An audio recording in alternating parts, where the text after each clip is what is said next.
Thank you, Mr. Edwards. Doshega Hasaniki, Shaya, Derek Franklin, Kiani Shoma, Kaidanakoshi, Twitch EDA, that should say non plugger, it should not, Alpha Dimension, Lebas, Ade Ada, Shigando Ada Shiahoba, Kadeya, Tabago Zande Shinanish, but no. Office of the Net Accountability Law Compliance Ethnike Banashnish. Education Program Manager, that's my title. I say, yeah, I can the sheet of that one that's okay. The Khaled Kitchen or Ostkagi, Khaled Nujun Kosh, only in the Quan that's in Kai. Yeah, I can the sheet of that. Thank you all, for those of you that don't understand Navajo. My name is Derek Franklin. I work for the Department of Education in SRock, Arizona. I apologize for not having the sign-in sheets. I had to bury a relative, a cousin today, so I wasn't at work today. And usually I update all the agendas and stuff like that, so I was, for most of the day I was at a funeral. And then the family gathering afterwards, and then I just headed this way. So I apologize for not having the sign-in sheet updated or the agenda. I was attending personal things. So I want to thank you guys for coming. Please sign in and help yourself. There's some water. I don't know if the coffee's ready yet, but there is coffee. We normally have food, but because SRock is very far, for us, last time we had Frito pie on Friday, and then we had stew in Tuba City and Mindarok. But help yourself. We do have water and coffee. Help yourself. Okay, so if I can have the volunteer provide an opening prayer to start this meeting, Shauna. She is the head of school from Navajo Preparatory School. Okay. So before I turn the mic over to Dr. Gray Eyes, one thing that I want to mention is that we normally have, in the past, we've had public hearings in the daytime. So there was a strong request from all these public hearings that we've had in the past to have it in the evening. So we moved it from typically 9 o'clock all the way to 5 p.m. so that when people after work, they can come and see the presentation. So that's why we have it in the evenings. I know there was some comments at Crown Point saying, why did you guys have it in the evening? It's better to have it in the daytime, but we wanted to give the opportunity for people who work to come to this public hearing. And the other thing is that I noticed a sign, someone posted a sign, the executive director told me that it's not, it wasn't authorized by SASE, but it said transfer of BIE grant and contract schools or BIE operated to DOTI. That's not what we're doing. We're not transferring any schools. We are not transferring any schools to DOTI. It is only the BIE Associate Deputy Director, that office, what we call Navajo District. Okay, so I'm going to turn this over to, okay, so before I hand it over to Dr. Gray Eyes, I want to go over the public hearing overview. Why does the Navajo Nation propose to transfer BIE functions to DOTI? Now, as you notice, it says BIE functions, it doesn't say BIE schools. What is Public Law 93-638? Who and what will be impacted? How long will this process take?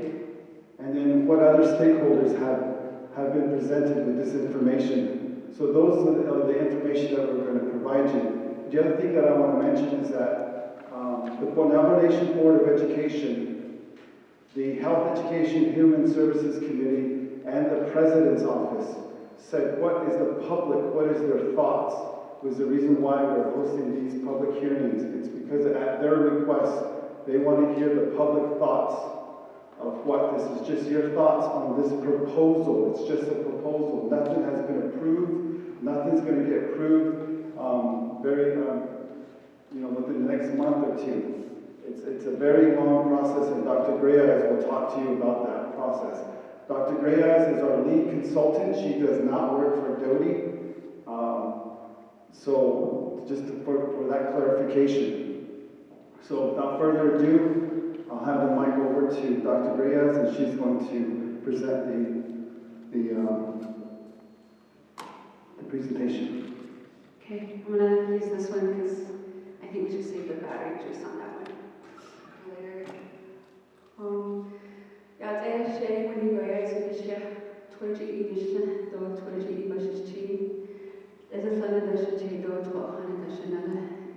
I'm originally from Canton, Arizona. I graduated from Navajo Prep, so I'm very proud to see some of our colleagues from Navajo Preparatory School here. But at this present moment, working as a consultant, this is a lot of the research that we've been conducting over the past 2 years. There's about 12 different consultants that have worked on this project. Many of them are educators, professors, community members that have put a lot of research and work into this initiative to understand what next steps we can try to take in terms of resolving some of the biggest issues impacting our Navajo education system. And one of the biggest things that we're asking you today is that this is our 4th meeting, and I'm asking that you guys give us your ideas. We've had a lot of great input in terms of how we can approach moving down this pathway towards this 638 process. And so everything we're presenting is an idea of how to proceed forward. But the biggest question that we're being asked is that, and being told is that DOTI isn't ready for this big move. And we all agree, nobody's disagreeing that Department of Education isn't ready. But through a transfer, DOTI itself can become ready by building its capacity. And what do we mean when we say capacity? It's really about building the functions, the transfer of the functions, the authority over that, the FTEs, which means full-time employees. And we're not talking about teachers here, so I just want to make that very clear. The FTEs are not teachers, but most importantly, the funding aspect as well. As you'll see through the presentation, you'll learn more about what DOTI is. And they manage about 11 different programs. And as we move through this project, we recognize that the dynamics of the Navajo Nation is changing. On your first slide, we have a whole narrative written, but I actually want to use a data set that's actually a little better, that actually captures the summary that we've written out. And I don't know, I thought the lights were going to be turned off in the middle section here. I don't know if Rick's still here, but we need, this will hopefully help you understand a little bit of what and why we believe this movement is very important. So what this slide is what they call a Lexile score. Everyone was asking, well, how are students performing? Where are they at? As you can see at the bottom, you see the K through 12 grade levels. This is an average of how our students are performing. As you can see, they're not meeting that green part, which is where the students should be reading at. This is a picture, one little picture of Navajo Nation students and their performance. And a lot of our students, they go on to do great stuff, but many of our students also have a lot of challenges, and that we want to try to create a better system that unifies and actually focuses on improving how we assess our students that's on our terms as Navajo people, and not using the Northwest Evaluation Association tool to help analyze and evaluate the performance of our students. But when we talk about the education gap, the distance between the green and the blue reflects that our students continuously have, aren't meeting the reading at grade level requirements. So this is a real big concern for us. Many of you guys might know that Bureau of Reading Education has a outstanding corrective action for their special education programs. They also are behind on their teacher equity plan, which helps define who highly effective teachers are. BIE is still in phase 1 of completing that project. But we also know all the GAO reports out there. Through the 638 process, this is also a push to help hold them accountable. Next slide. Next slide. Sorry.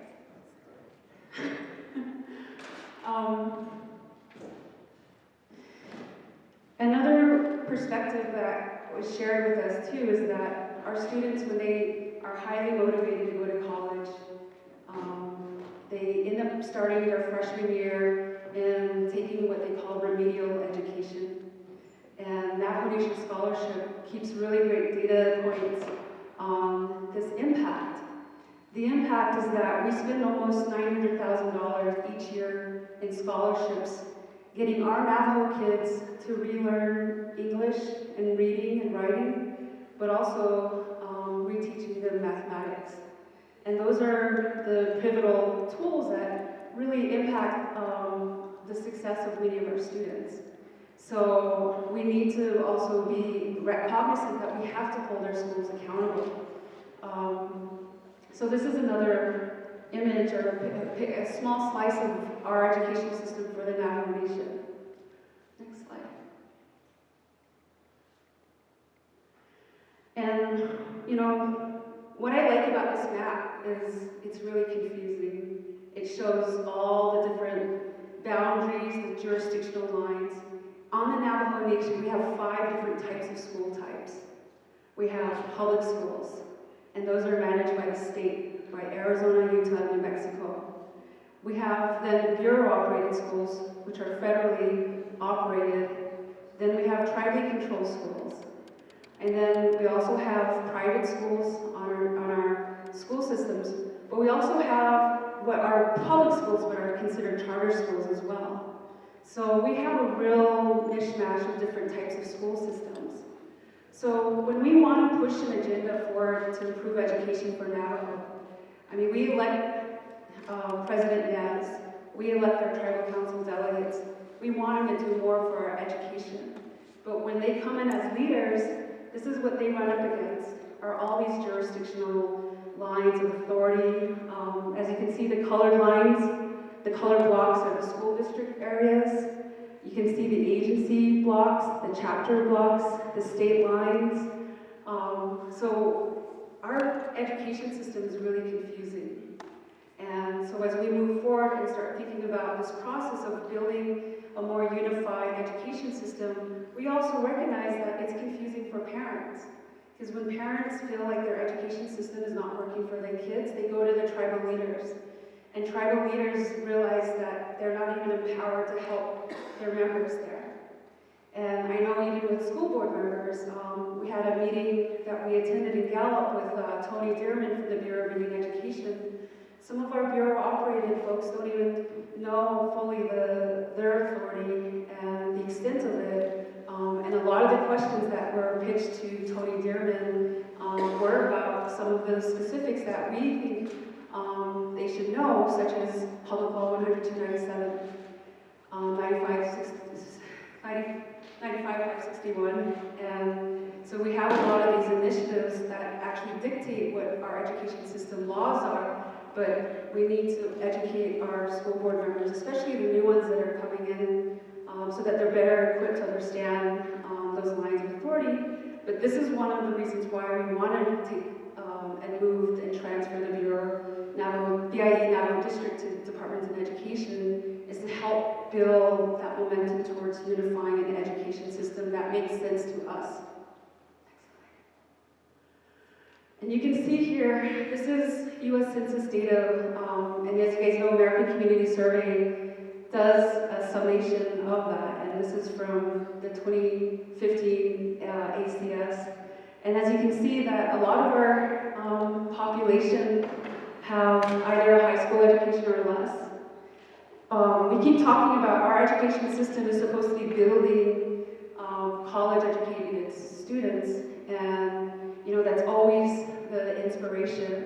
But when you dig further into the American Community Survey, only 7% of our students actually go to college. And to me, what's going on with the remaining 93%? Where are they going? What are they doing? And we don't have a lot of that information to make better decisions, to improve our policy, to help our Navajo students.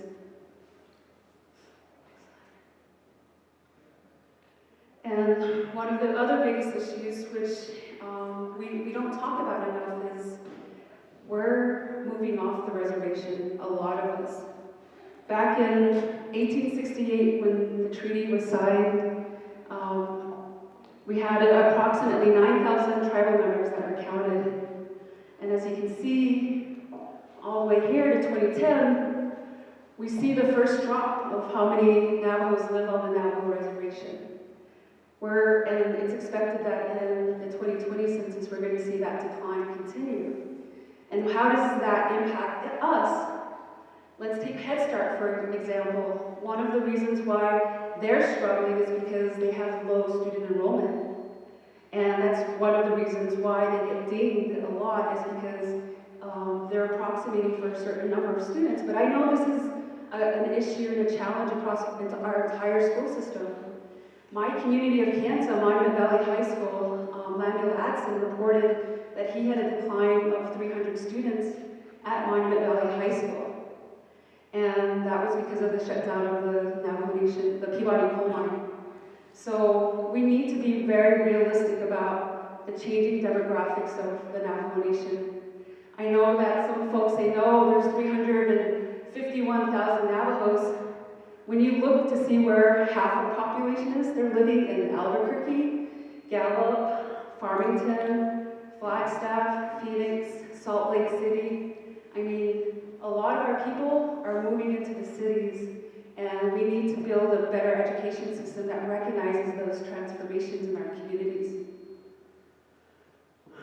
Let's go to the Navajo. Well, this is just a slide that shows you by chapter where you've had increase in the number of members.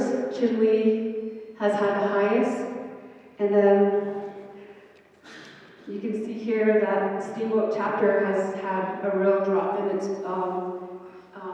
chapter membership. So as we're moving forward and thinking about some of these issues, we talk about the changing demographics, our changing communities, and departments in education. If you read the history of Doty, their original intent was really established to help support local schools, support all of our schools. But right now, they don't have the capacity to actually do a lot of that. And although Head Start is just one program, they still have the responsibility of 10 other programs. And one of the other biggest issues that is very prevalent for the departments in education that constantly comes to their plate is the fact that they can't find enough highly effective teachers. And that's the second challenge of even Head Start. They can't find enough highly effective teachers. And I know this is a big struggle. If you look on the BIE Human Resources website, I mean, tons of teaching jobs, specialist jobs, business manager jobs. We really have a huge void in our staffing and people who are qualified to actually be the teachers, to do the business management elements for our initiatives. So when we talk about this effort, we're talking about imagining and dreaming and hoping for a new type of education system. And so the technical aspects of this, we did do a lot of research on that, and we tried to detail it out as much as we could. But if you can give us some ideas today on how we can maybe modify certain sections or some perspectives on how we can proceed, we really want to hear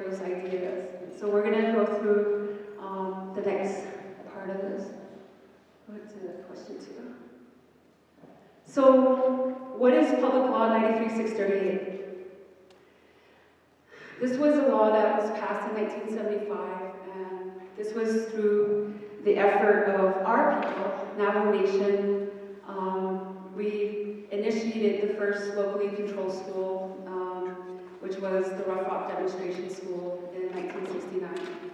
And what occurred after that was it started a domino effect throughout Indian country. Schools started to build up. There were more schools that were becoming what they call tribally controlled or locally controlled community schools. And this initiative also spawned other ideas for other tribes because they didn't just want to take over their education system. They wanted to take over any federal programs. And so there was a lot of advocacy that happened through National Indian Education Association, National Congress of American Indians, that spawned the development of the Indian Self-Determination and Education Assistance Act in 1975. So we've had this law on the books for a long time. We also know that back in 1973, when Dylan Platero was the first division director for the Navajo Nation, he actually articulated this hope and this goal of actually transferring, at that time, Bureau of Indian Affairs functions to the Navajo Nation. So fast forward, almost 50 years later, we're still having that same conversation. So on the Navajo Nation now, the nation has already 638, 19 different programs. Indian Health Services, Public Safety, Transportation Scholarship. And I know in the past we've had a few critics say that these programs aren't running effectively or efficiently. But I think it's giving Navajo Nation that opportunity to actually manage that responsibility. And I think we're always going to have a lot of these concerns, but I think the fact is the Navajo Nation is flexing its sovereignty by managing these programs, and they're only getting better. So it's about giving the Navajo Nation a chance to actually fail so they know how to improve. I mean, we as people, as individuals, we never got it right in the beginning. As we started as children, we were given the right to make mistakes, but we learn from those mistakes. So building those capacities is really what this effort is about. Okay, the next one. And one of the biggest questions we get asked too is, well, are other tribes doing this? Are they taking over their BIE offices and their departments? And clearly, Navajo Nation dwarfs any other tribe. I mean, we are the largest nation, but according to the Cherokees, they're the largest. But we can argue that all night. But it's a challenge for us because we do recognize that Tony Dearman, the AEDs for tribally control, the AEDs for bureau operated schools in Minneapolis and in Oklahoma. They're already doing this work with some of the other tribes. Yeah, their numbers are small in terms of their staffing, their number of schools, their enrollment as a tribe, but this process is already in place. So these are the tribes that are doing it: Rosebud Sioux, Standing Rock Sioux tribes, Sisseton, Wahpeton, Lower Brule Sioux, Crow Creek, and Mississippi Choctaw as well. So I think as we proceed, we need to also, be aware that other tribes are already doing this. So in this slide, when we talked about some of the jurisdictional challenges, Bureau of Indian Education is a really complicated system. We've had tons of review of this particular slide, and we have a narrative to describe what each box means, but right down here are all the 66 schools on the Navajo Nation. So what we're trying to do is describe working from the federal level. Up above, you'll see U.S. Department of Education in Washington, D.C. On the right side, you'll see the U.S. Department of Interior. Yeah. So U.S. Department of Interior is actually the entity that has the full oversight of BIE. And U.S. Department of Education, on the other side, they provide what they call compliance and monitoring, because they give about 25% of funding to the BIE to manage their special education, their title programs, Kenny Vento. I mean, there's about 14 different education programs that get initiated and given to the BIE. So U.S. Department of the Interior gives about 75% of the funds that go to the schools. That includes ISEP, education program management funds that actually pays for the administrative overhead for BIE. And then right below BIE is the Navajo district. Go down.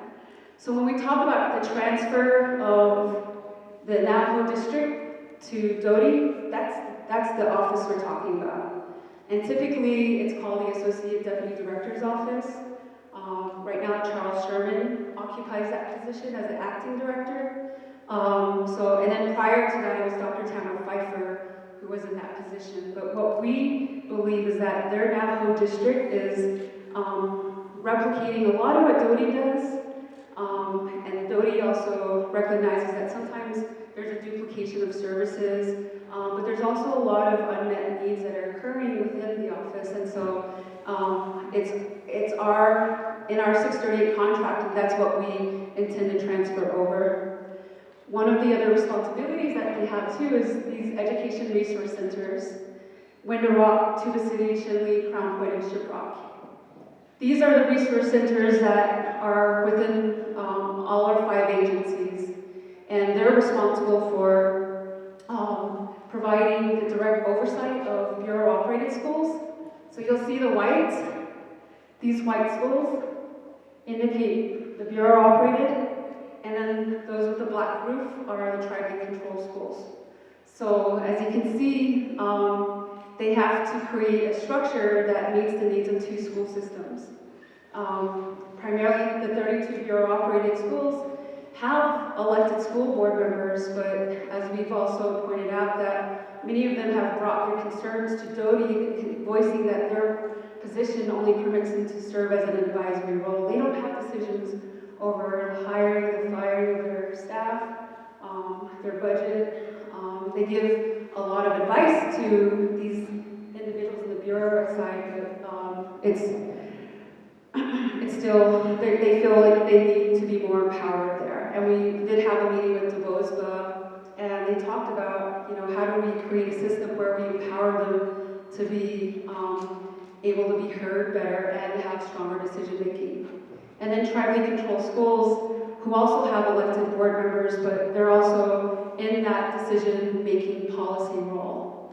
So when we talk about what exactly are we going to 638, this map gives you an example of what we're looking at in terms of 638 over to the Navajo Nation.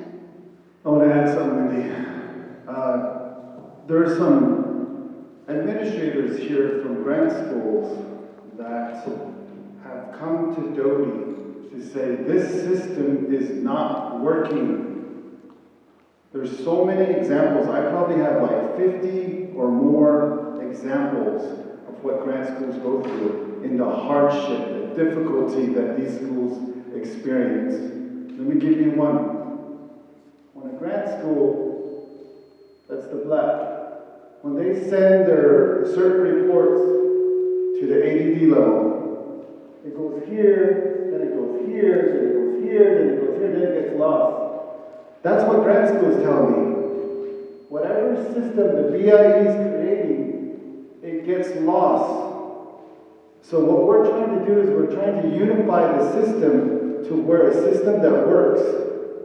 I don't know how many people in here probably can vouch to say that my reports got lost, my annual report, my SF 425, my audit submission, my corrective action plan. Then we have to do another one, then we have to do another one. I hear that from grant schools. I also hear it from BIE schools. So this is the only thing that we're going to be discussing right now to transfer to Doty. Okay, let me give you another example. One of these grant schools in Tuba City area, right here, asked for Doty for assistance for special education. Because they didn't have a special education teacher, they didn't have a special education coordinator. And we, DODE, my office does not have a certified special education person. I'm fighting for that position right now, and I got it. I just got it. Now I'm going to be advertising. But let me tell you what the situation is that when this school didn't have a special education teacher or a coordinator, they were getting behind in their IEPs. They were getting behind in the services they were providing. They're supposed to be providing special ed. So they called on DODE for help. And I told them at that time, I don't have that position. Let's ask the BIE. So we asked BIE right here. You know what they said? They said, no, we're not going to help them. Because these grant schools, they receive 100% of their funding in the area of special ed. Let them worry about it. Let them take care of it. They have the money to go out and resource, hire a consultant. Meanwhile, they've been advertising for 2 months now. So that's 2 months without services for that child. I'm a former school counselor. So I've always been assigned to special education. So there's 2 months where those kids are not receiving funds. Then BIA says, no, we're not going to go out there and help the grant school. You guys do it. You're Navajo control. You're tribally controlled. Let DODE worry about it because they have the money. The grant school has the money. So they wait. They keep advertising, looking for that specialist to come in. Another 2 months go by. Another 2 months go by. Pretty soon it's 8 months without support services for those children. Who's supposed to go out there and help? It's the BIE's fiduciary responsibility to go out there and provide technical assistance if the school is struggling. And finally, Dr. Lewis and myself, after constantly banging on BIE's door, they finally sent somebody. But they said, you're only going to help them in this capacity, a small capacity. What did one of the BIE employees do? When she started to go assist more, because that school really needed help, she was reprimanded. She said, no, you will not do that to the BIE, to the tribally controlled school. Because she told me, she called me, she said, Derek, my hands are tied. So you know what did she do? She took 2 days personal leave, and she went out there and helped that school. I'm not going to name her because I don't want to get her in trouble. She helped that school, and she put them back up to where they needed to be. It took another Navajo to do that because there's Navajo children that she needed to attend to. This is a true story that I witnessed. So that's the reason why we wanted to assume this only.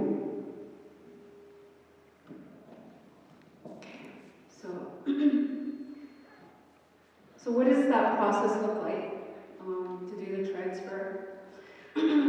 What we know right now is BIE manages almost 72 different functions. They go from compliance, monitoring, to actually doing school improvement support, and direct actual operations of schools. But also they do a lot of for the tribal control side, they provide technical assistance. They're supposed to provide technical assistance. And I think as we move forward, this box here, up here, that summarizes all of the Bureau of Indian Education and the number of FTEs that will be impacted. And I just want to make it clear that none of these are teachers. So I know that kind of was stated in a past public hearing, but I just want to be sure that's understood. So in order to do it, we have to activate the Public Law 93-638 contracting. And that goes with the Department of Interior. And as you start to look at the Navajo Nation government, we kind of did it from the top of the Navajo Nation Council. And as you guys know, we have a three-branch government. The legislative arm is the entity that makes the laws.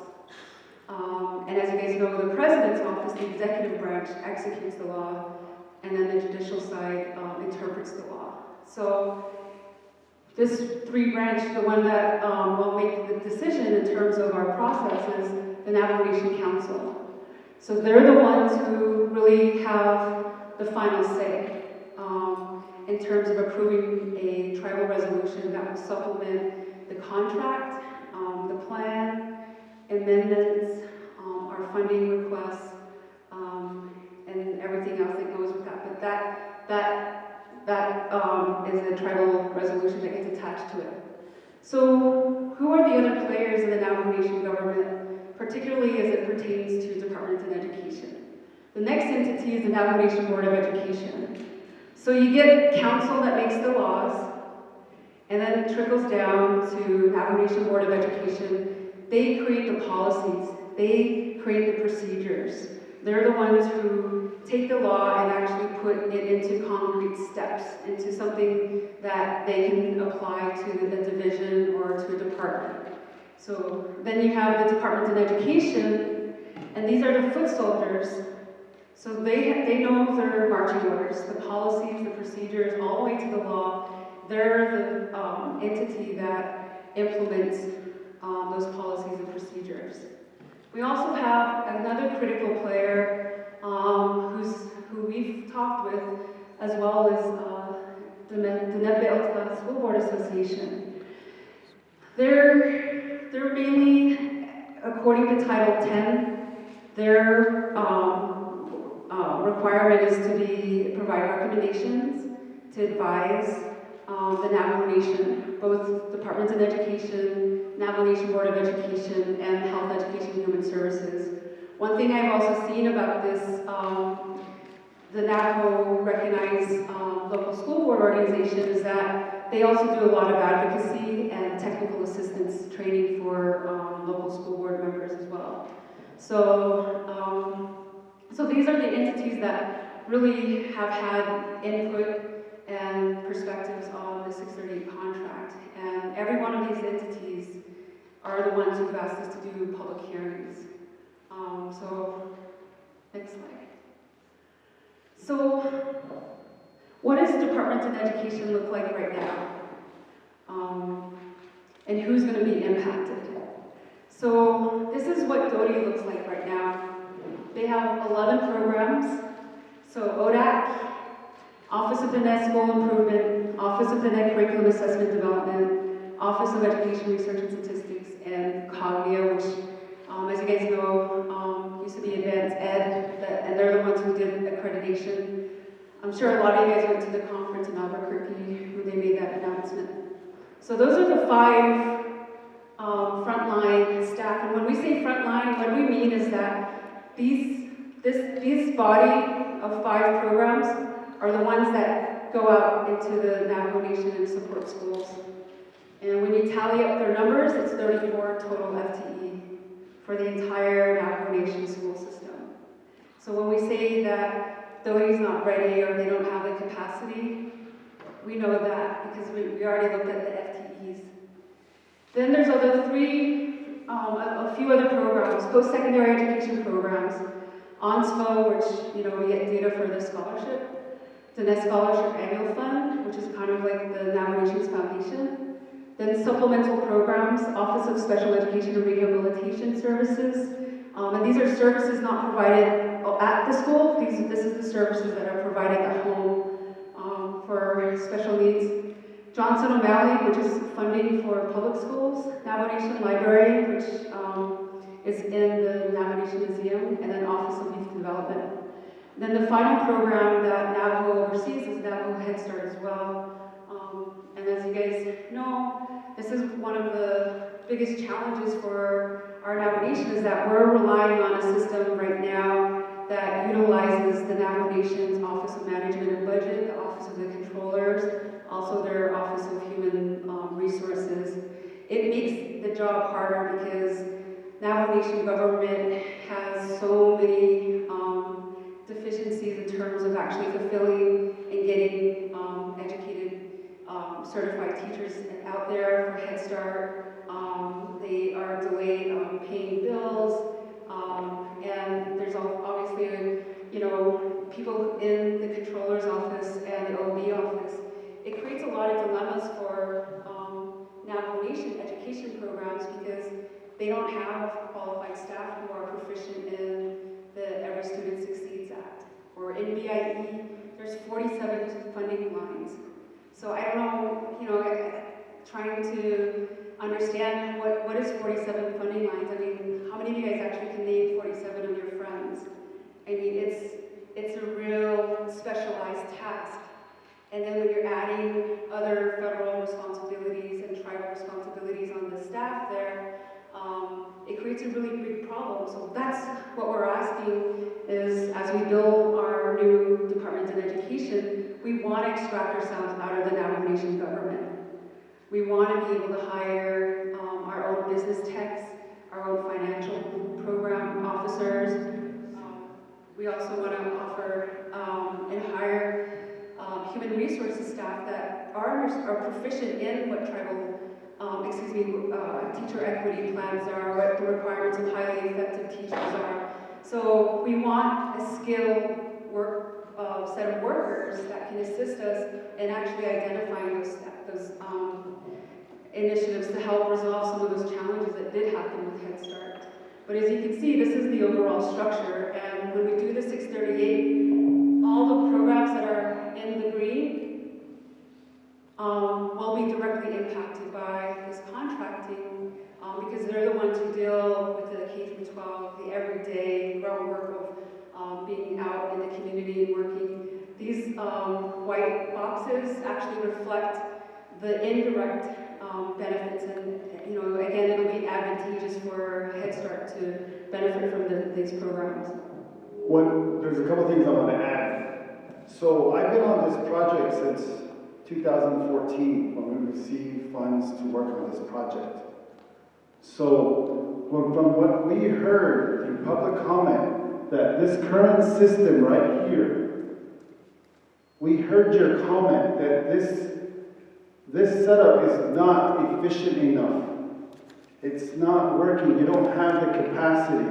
That's what we heard from the public comment. So that's why we're changing the direction. Through your input, we're changing the directions to build our capacity. Because the public said, build your capacity first, make Doty better before you move forward. That's what we're doing. The reason why I know that is because I attended every single public hearing. I think I only missed one. So that's what we're doing. We're building our capacity because that's what the public stated. Okay? Now with Head Start, we know you read in the newspaper there's issues with Head Start. That's because it's within this system. So we've come up with a proposed idea to help Head Start as well. And that's what we're going to talk about.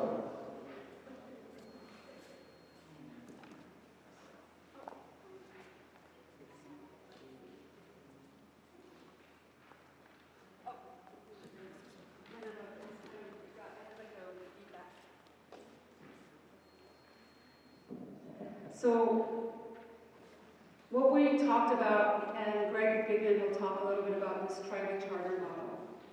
So Navajo Nation will not give up any of its programs very easily. We understand that. What we need to demonstrate is that we're building and using a model called a tribal charter model. And that's not a charter school. It's actually an enterprise type of entity that will give departments in education this ability to be semi-autonomous. They'll still have governing oversight. As you can see with Navajo Nation Board of Education and Health Education Human Services, they'll still be under the Navajo Nation government in the sense of having players on the Navajo Nation Board of Education, but also reporting back to HES. But by extracting itself out of the Navajo Nation government, we want to create a new system that actually is more education focused. And what we mean by that is, you'll see that all those 5 programs that are directly impacted, we're adding a few more FTE there, but ultimately we're increasing the number of education resource center staff. So we want to put more of the resources out into those ERCs, out in Crown Point, out in Tuba City, SRock, Crown Point. So, so when we talk about those, and Chinle. So when we talk about those education resource centers, you can see the two programs that we believe really need to provide more support out there. One of the other arenas, and actually I see one of our consultants, Dr. Harvey Rood, is we have very little special education staff out there. And in these FTEs, we're actually increasing the number of FTEs for special education support out at our school systems. I know Dr. Harvey Rood has identified that the number of special needs students is increasing across our school systems. And this was also reported out to the city by one of the special education teachers. But that for her is really heart-wrenching because when she sees a lot of these students with special needs, it's a lot of responsibility for parents, and sometimes they don't have the resources to help them. Because a lot of the challenges that they confront are learning disabilities. And so, she felt really overwhelmed and really upset. And so we're really aware of that. But this type of skill set of special education needs is really hard to find. And we're not paying these types of individuals well enough to stick it out in a job. And Dr. Harvey Rood is a professor at UNC, a retired professor at UNC, and he also serves on the Bureau of Indian Education Special Advisory for Special Education. And we brought him on because we needed to understand this issue and its impact for our people. So when we say we're putting more services out, we know it's just not putting the bodies out there. We need to also put qualified staff out there who understand these issues and who can support schools better. The other area where we're trying to improve special education schools is Office of School Solutions and Management. You guys know that Navajo Nation gave back school, and everybody did not want it. It's just Doty didn't have the capacity of actually building a school solutions team to keep a school as a tribally controlled school. They just didn't have the staffing, they didn't have the resources to pull, like the way a state education agency does it is they'll hire principals who have, a history of actually building high-performing schools. School board members who understand how to build policy and governance, business techs who know how to build budgets that are helpful for them, because that's a lot of the areas where a lot of our schools get dinged on. And so we thought, okay, we really need to build capacity at Doty to help create an office to prevent that type of retroceding of any of our schools. And so this is something that's quite distinctive about our Navajo Nation system. Office of Education Human Resources. Navajo Nation government's Department of Personnel Management right now doesn't have qualified staff to do this. They need people who are proficient in human resources laws, education requirements. I mean, we're in 3 states. So when you have teachers moving around and they have certificates in New Mexico, Arizona, and Utah, we need to have staff that understand what certification looks like, what background clearances look like, what fingerprint clearance cards look like, but also be able to understand and identify how to find, those highly effective teachers, but also be able to have the freedom to negotiate. Because we know a lot of our own education staff in the future, we need to build a better workforce that can manage the everyday of education. Then you have the Office of Educational Finance and Business. So we want business techs, individuals who can help in terms of doing the accounting, doing the procurement of everyday contracting, so that we're able to find and get people who understand what the needs of our educational system are. Office of Information Technology. As you guys know, I mean, everything we do, our schools rely on technology. Our schools, our students are being tested through the computers. Sometimes we we lack the broadband and the needs of our communities. And we're missing out as a nation. We don't apply for the funds for E-rate. So we miss out on all those opportunities to build our capacity as a nation. And then Office of Facilities and Maintenance. We want to take those responsibilities over too. Primarily because we know that school construction is a real critical issue with the Navajo Nation. We just don't have someone to help unify and make sure that all of our schools are submitting their reports to FMIS. And that's one of the biggest challenges about school construction, or even getting resources to our schools, is that sometimes schools don't submit their reports to FMIS, and then they lose out. So, you know, this office is really intended to help provide that technical assistance and support for helping our schools to get the funding for O&M, school construction, but also, most importantly, working with other organizations to build housing for our teachers. You know, and that's one of the biggest challenges, is getting funding for quarters for teachers and staff, because a lot of our people have a hard time finding housing in the Navajo Nation. So when we're talking about creating a more educationally focused DOTI, this is what we're talking about, is we're trying to re-divert it from being something that's about complying and making sure we're fulfilling all the demands of the politics of the Navajo Nation government. We're trying to create something that has qualified staffing, that we have goals and policies that dictate where we need to be. And so DOTI is right now trying to build its capacity, and so we need your input. We really need your input and your ideas. I know that many schools already have said, you know, we can help you, we can support you, we can give you some ideas. And we want those ideas. So as we move forward, because privately controlled schools, you guys are the best prepared to actually manage your schools. And you already have your in-house business techs, you already have your in-house facilities people, you already have your in-house HR people. And that's a privilege and power that Department of Education has been really lacking.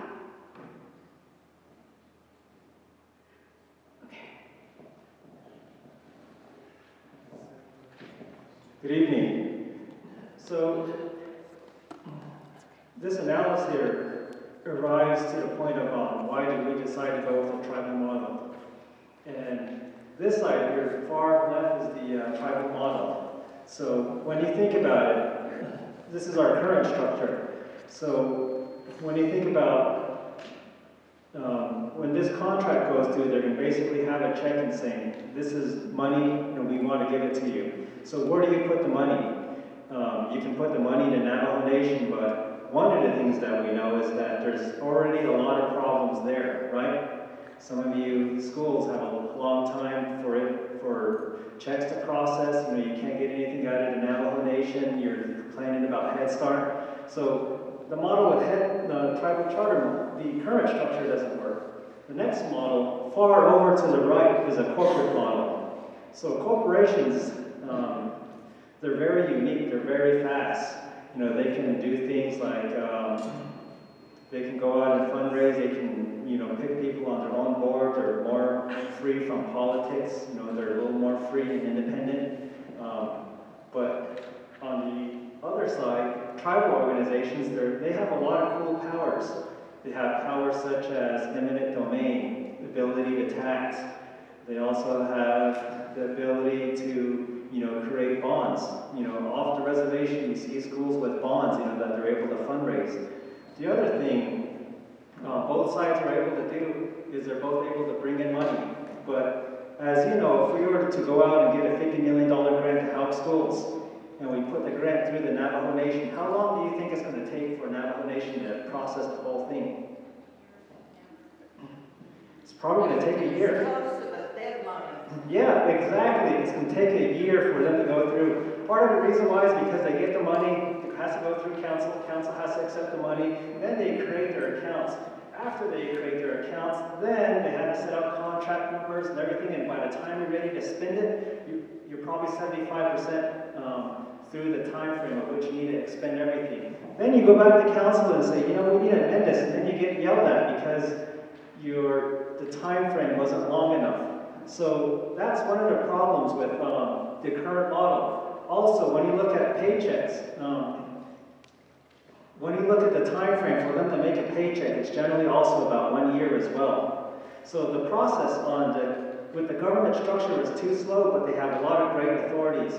On the other hand, businesses, they have a lot of cool things that they can do. You know, they create their own policies that get approved by their board, kind of like what you're familiar with at your school boards.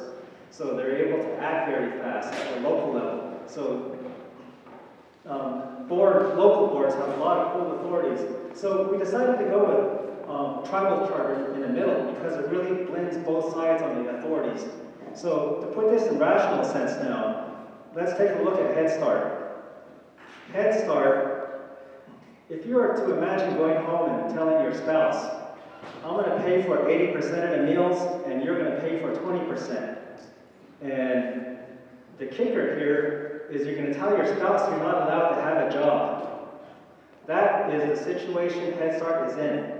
So Head Start gets 80% of their funding, you know, from the federal government. 20% is provided by the Navajo Nation. So Head Start, if they were to go out and get funds, it would take forever for them and fundraise for that 20%. It would take forever for them to process that money, just like you indicated. So the Net College is independent. What they did this year is they decided to go out and they said, we want to create scholarships for students. And within 1 day, they're able to raise $250,000. And that following semester, they decided to issue those out in scholarships. So having an organization that is very responsive is basically what we're creating here. This allows you to have money, have access to being able to improve educational services, you know, directly to students. So this is why we're proposing this model, is because it increases the effectiveness by having the resources and the capability to do so. But secondly, being able to go out and say, you know what, if there's private funding out there, we can funnel it through our organization, and we can also distribute it in the form of grants as well. And that helps everybody here.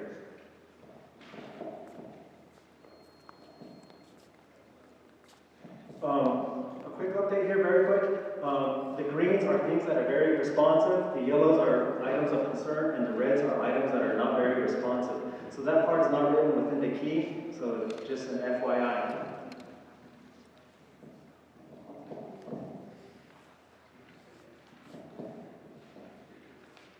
So one of the big questions that we get asked is, are you touching our money?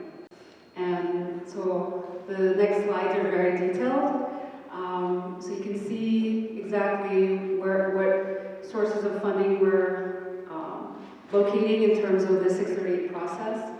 And, you know, and I think this experience of actually looking at all the funding that's supposed to go to the Navajo Nation was kind of eye-opening. And part of it was that we did send a letter to Bureau of Indian Education to Tony Dearman, asking them for an accounting of all the funding for the Navajo Nation, so that we could develop a 638 budget that was realistic, and that we could clearly identify which sources of funding go to ISUP, which sources of funding go to education program management, so that we know which funds are focused on operations and management versus those that are directed for school operations.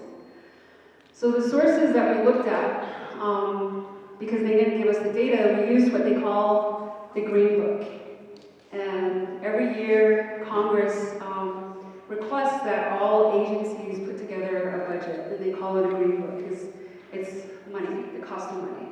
So we use the 2020 Green Book. So in the Green Book, they report out 3 years of data, 3 years of their funding. So as you can see, 2018 enacted, 2019 enacted, and 2020 requests. So these sources of funding are actually what Bureau of Indian Education received. And as you can see, upwards is operation number 1, education program enhancements. BIE uses these funds to actually cover some of their staffing.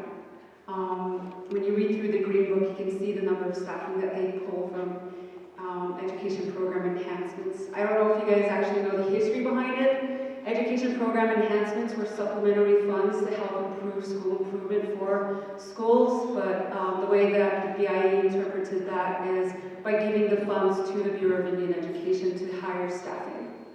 Tribal Education Department grants, those are capacity building grants. They have 3 specific goals. One is actually doing administrative capacity building, which is what we're doing. We're doing the research, we're doing the work of understanding that. Other ways that tribes have used these funds is doing education code development and also building any feasibility analysis that they need to help improve their education systems. Education management is really the sole source of what pays for all the positions from Tony Dearman's central office all the way down to the staff in the Education Resource Center. This past year, BIE put a request in for 88 additional FTEs. And a little history behind that is, as you guys know, the Sioux just sued the federal government, and they said that, you know, in our region, we're not being adequately supported. And so through this lawsuit, it forced the hand of the BIE to actually increase the funding for the education program management. So that's why you go see the 24 to 32. The other source of funding is education IT. Navajo Nation manages, it should be getting about 1/3 of that, but that education IT covers Native American Student Information System, which is just really the software, but also the staffing to help provide that technical assistance. So when we talk about actually allocating and identifying the sources of funding for this initiative, these are the sources that we're looking at. And we're taking the same argument that other tribes did. They saw in their school system, you know, you have 7 tribes that you're serving in this area. We're 1/3 of those of that student population. So that's what they did is, and in that earlier slide we saw Standing Rock, Rosebud, Lower Brule, Crow Creek, you know, all those tribes from the Sioux side. That's what they asked for, is that they wanted 1/4 of their funding, or 1/3 of their funding. So we're taking that same logic because Navajo Nation is 1/3 of the entire Bureau of Indian Education system. So this is what we're asking for.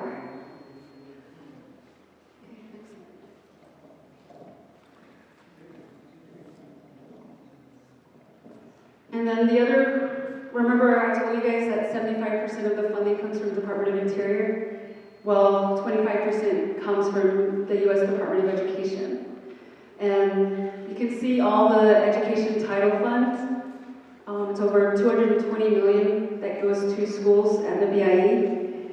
They actually give a small 5% of administrative overhead to BIE to help manage that. And you guys might know the organization that gets this funding is the Division of Performance and Accountability. Dr. Jeff Hamley's office is the entity that receives these fundings to support what they call SCA responsibilities and compliance and monitoring of these title and special education funds. So again, we're using the same logic, 1/3 of that for administrative oversight to build our own Division of Performance and Accountability. Okay, I'm going to add something. So you see here, Individual with Disabilities Education Act. The BIE has been receiving funds right here, administrative overhead. So my question is, if they receive this funding and they have a certified person at the ADD level, why can't they go to a grant school and help them? This money right here is part of Navajo Nation. They cannot say that, well, no, we're not going to help them. They have a person there. There's no reason why they should have went to that school to help that school. It was like pulling their teeth to get them to go out there. BIE, and I went out there with them. So I advocate for you for grant schools when they need help.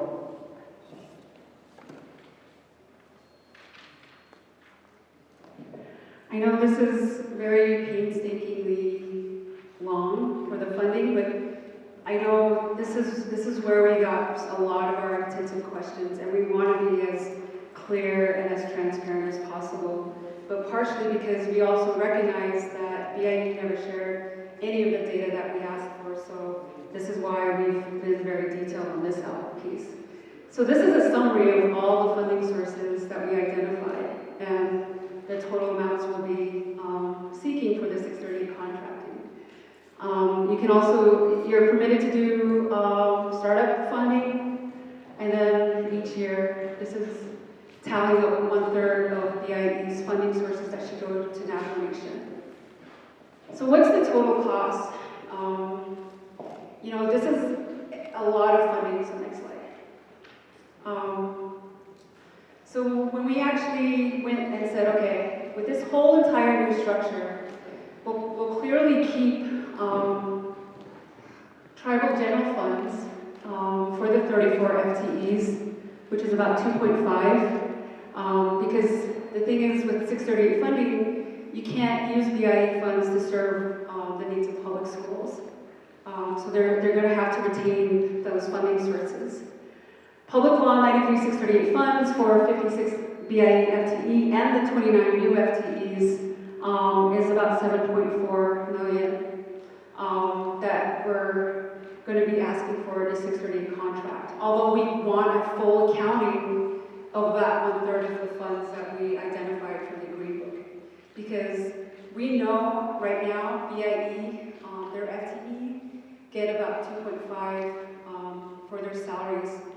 And it's really disconcerting because earlier you saw that 30 million should be coming to the Navajo Nation because we're 1/3 of the school.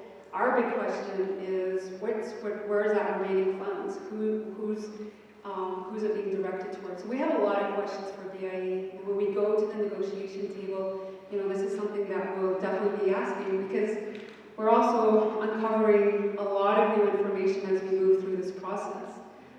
We as a nation need to hold BIE accountable even as we move forward in this initiative. So the total cost for establishing this new BIE, this new Departments in Education would be $9.9 million. And this is just strictly salary, benefits for those new FTEs. So, and you can see in this other chart here, which the new programs and what the new funding sources will be. So the dark greens are what already is getting allocated there, and the light greens are the new funding streams that will help establish that office. So, you know, so this is what we're hoping for. And yeah, I think this I've already summarized throughout. So the other question we get is how long will this process take? So in the 638 contracting process, there's 4 phases. The preparation stage, and that's really to acquire that tribal resolution for a 638 contract proposal and to build the capacity. Part of that, I don't know if any of you guys have ever looked at a 638 contract before, but it actually states that you should also identify your tribal priorities. In those tribal priorities right now is exactly what we're doing. We're going out for public comment, public hearing, so that we can report back to Health, Education, and Human Services Committee, the President's Office, also Navajo Nation Board of Education, and to report out exactly what the comments were from the public. As you guys know, we have this whole session being recorded for accuracy as well, and we have these surveys help us understand how to identify those tribal priorities from the public. Once we get that resolution, what happens next is we enter what they call a negotiation period. This is the contract itself.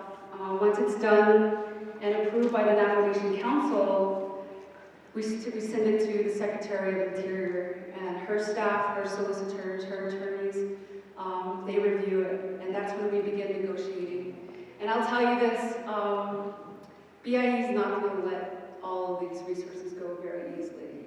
They will fight to keep FTEs, to keep salaries, to keep jobs.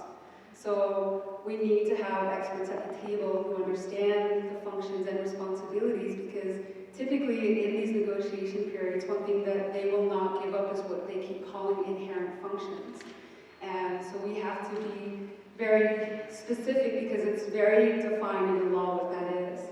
And so we have to, as we negotiate that process, is build a team of negotiators who can actually articulate what this means, but also be proficient in the Every Student Succeeds Act, but all the different policies, the Indian Affairs Manual. I mean, there is just a ton of different guides, and what we've done is just pull all of that information together to help us understand exactly the extent of the policies and the requirements and the functions that are managed by the Bureau of Indian Education and the Bureau of Indian Affairs. So,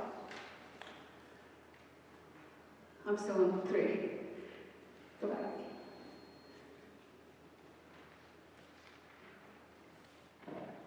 So after the negotiation period, it's 90 days long. And then once that's approved, what happens is we begin the transfer of authority, or the implementation. And when we say implementation, what they're going to ask for are policies and procedures on your finance, policies and procedures for your human resources, policies and procedures for your governance. So all of those policies and procedures are elements of the transfer, because we have to ensure that we're fulfilling those aspects. And then, so that's the transfer of authority, and then the implementation period is that when we start to kick it off. So those 4 phases of 638, we approximate a window of 5 years. Through this public hearing, one of the biggest suggestions that we keep hearing about, and you know, when we're done with the public hearings, we do want to consider that, is actually doing more of an incremental approach in terms of this transfer.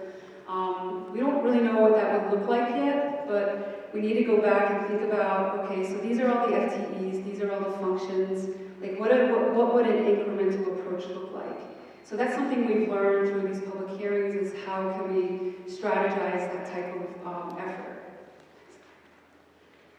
So when you really break down all the steps though, we put timelines on here, but you know, this timeline is clearly needs to be pushed forward a little bit further, but we do imagine this occurring over a 5-year period, and everything from policies and procedures, your information system that needs to get in place. I mean, everything is very detailed in this particular slide, so that's kind of what this highlights.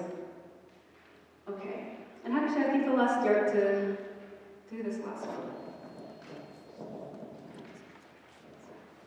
Okay, so who have we been communicating with?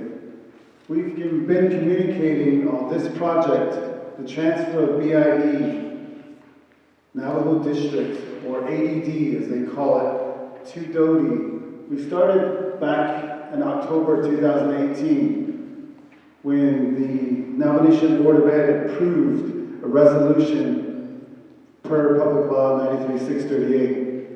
Then we were invited by DeBosba to present this project to them at their legislative summit, December, 1 year ago. And then in March 2016, we had a work session with HESI to go over these projects. Now, I know some of you in the other public comments, you had concerns over DSAP, concerns over other things. We are only talking about this BIE transfer, the ADD. So that's what we presented on the 26th. And then May 14, we again met with the Health, Education, Human Services and gave a report on stakeholder input. Then June 29th of this year, we met with Health, Education, Human Services on the State Education Agency report. So we've been providing them updates. August 24th, we met with the Navajo Nation Board of Education. We provided a work session so that they begin to receive updates Then October 16th, school board presentation. That was at the request of the school boards. We presented at the Bosebud, but we ran out of time, and then we set aside some time to meet with them again, and we went over the PowerPoint. On October 23rd, we met with the nomination office of the president and vice president and gave them a report. So that's who we've been working with at this time. So now we will move forward with the public comment. If we can have the lights turned on. We will use this mic. Typically, we will end the session at 7, but because the presentation went a little longer, we'll stay a little longer to get your input. So is there any first volunteer that would like to provide their input on this subject? Okay. Please state your name and your affiliation with the grant school, contract school, BIB school, or public school. My name is Glojin Todachini. I'm also the San Juan County Commissioner for this district. I'm also a retired educator. I worked 26 years in Central Consolidated Schools. And I'm a grandparent right now. And also, I worked briefly at Hunters Point as a principal. And I was really excited way back in the 70s when I was a teenager and in my 20s, because Navajo Nation was going to create the Navajo Nation Department of Education. And I thought, way to go, because in state schools, money trickles from the feds, and the state applies for grant money, and then the state gives it to the school districts, whether money goes into STED ed, or for literacy, or for parent involvement, without a base of care that gets distributed like that. So I'm wondering, what happened? I thought Dobie would be making Navajo history books. There would be a Navajo curriculum, yeah. And I haven't seen that. Navajo language is dying out. What are they doing to revitalize the language? I know each individual schools are doing it. I like a variety. You have charter schools, you have public schools, you have Catholic schools, you have private schools like Navajo Prep. Navajo Prep is doing a good job of preparing their students. One of my neighbor's son is at NAU, and he said everything that they prepared me for, he's doing really well in college. So, I haven't seen Dobie doing what it said it was going to do. When I retired and I went back to work at Hunters Point, I had a New Mexico licensure. And Dobie was supposed to license Navajo teachers and administrators. And I had a New Mexico license, and they hassled me. So I had to go to Arizona and get an Arizona provisional license. And I thought, this wasn't supposed to be the way it was supposed to work out. Navajo Nation, self-determination, no, we're supposed to we could license our own teachers and our own administrators. And that wasn't happening. What are they saying? Teacher shortage? And yet we give scholarships to a lot of young Navajos to go into education, and they come back. So where are they that now we have to hire foreign educators to teach our kids? So I'm really, in a lot of ways, disappointed Dodie. Because of what I see is that what we wanted in self-determination in the 70s hasn't occurred. And now they want BIA, I guess it's funding and whatever, to transfer to the Navajo Nation. It might not work. I'm on the county, and we have to practically fight with Navajo Nation to pay their part to pay at the transfer station. How come they don't budget it? And so, your Navajo tribe hasn't paid the Shishnisha. Remember our fire department? We used to have a volunteer fire department here. Navajo Nation said they were going to take it over. They were going to salary the fire department workers. And now your house burns down and nobody shows up.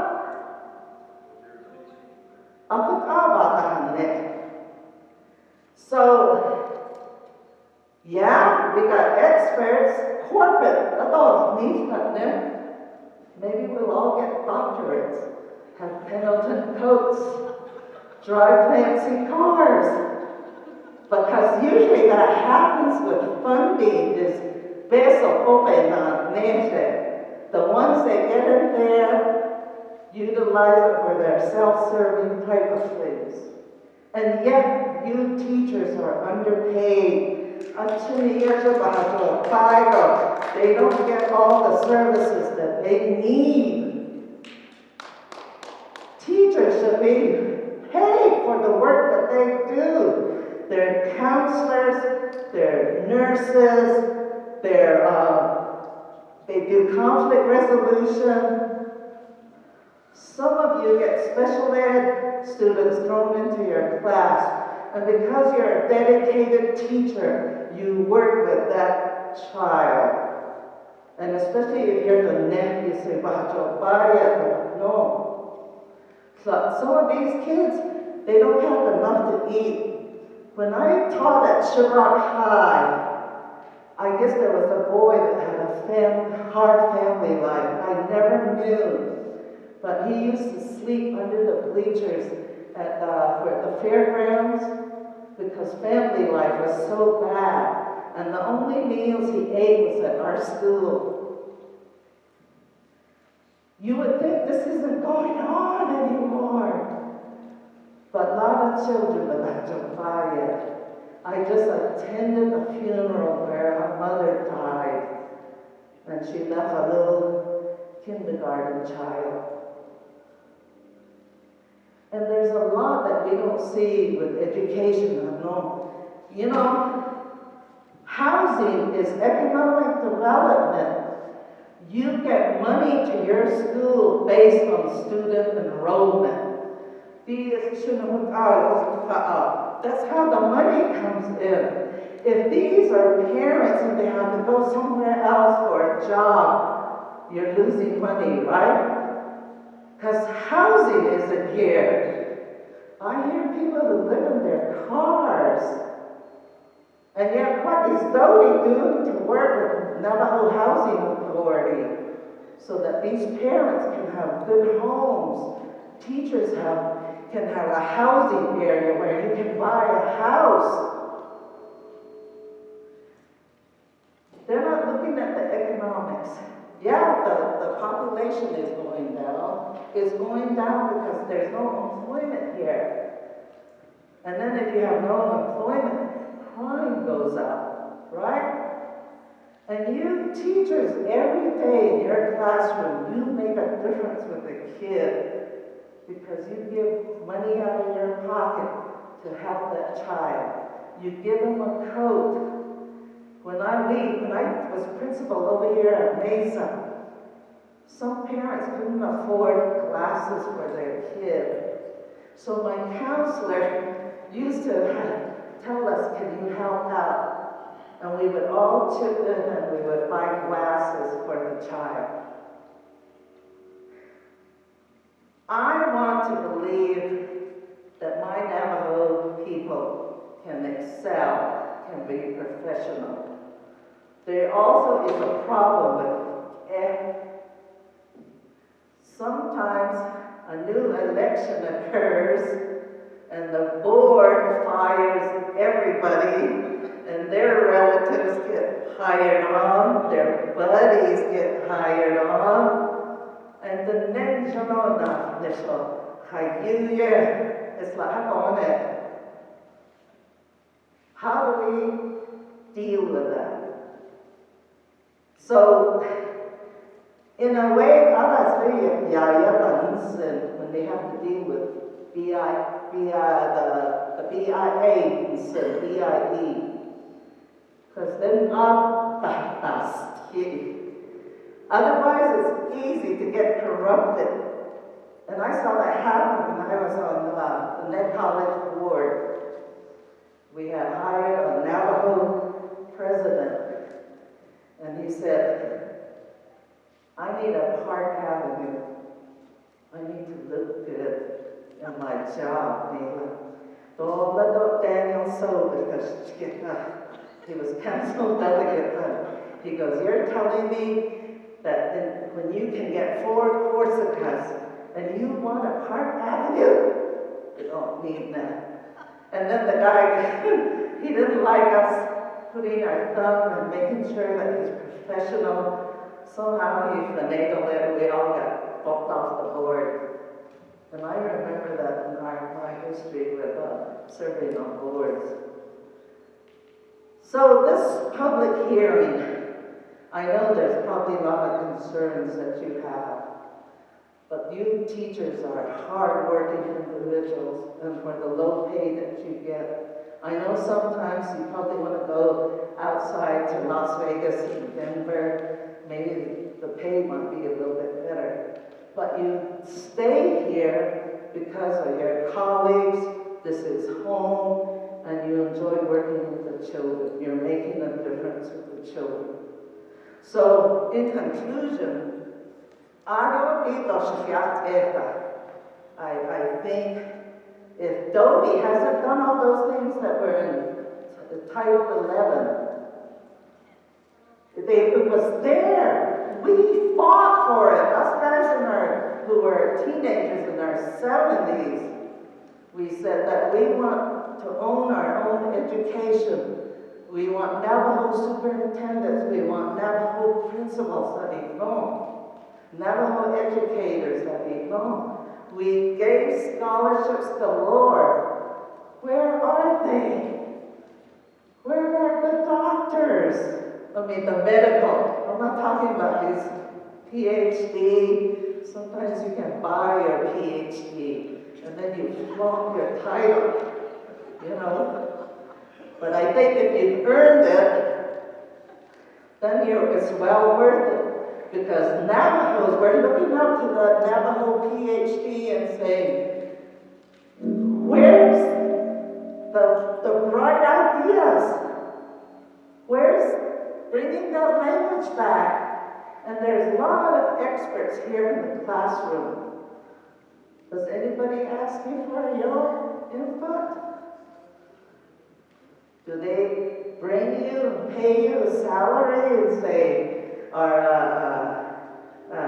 a stipend, and say, we want to pick your brain because you work in the classroom, you know about curriculum, you know how to work with SPED ed kids, and that sometimes you're a forgotten individual. I remember a teacher, she had the gift to teach kids how to read, but young skill. She never shared what her technique was. And I guess it went to the grave with her. But there are educators in here. You share your know-how with other people. And you know how you say you bring people up with you? It's not like I'm way up here and I'm better than you, right? You bring people up with you and you make them better. And I don't see Dodie doing that. I don't see it with the licensure. I don't see it with the curriculum, language revitalization. And I'm a grandparent now.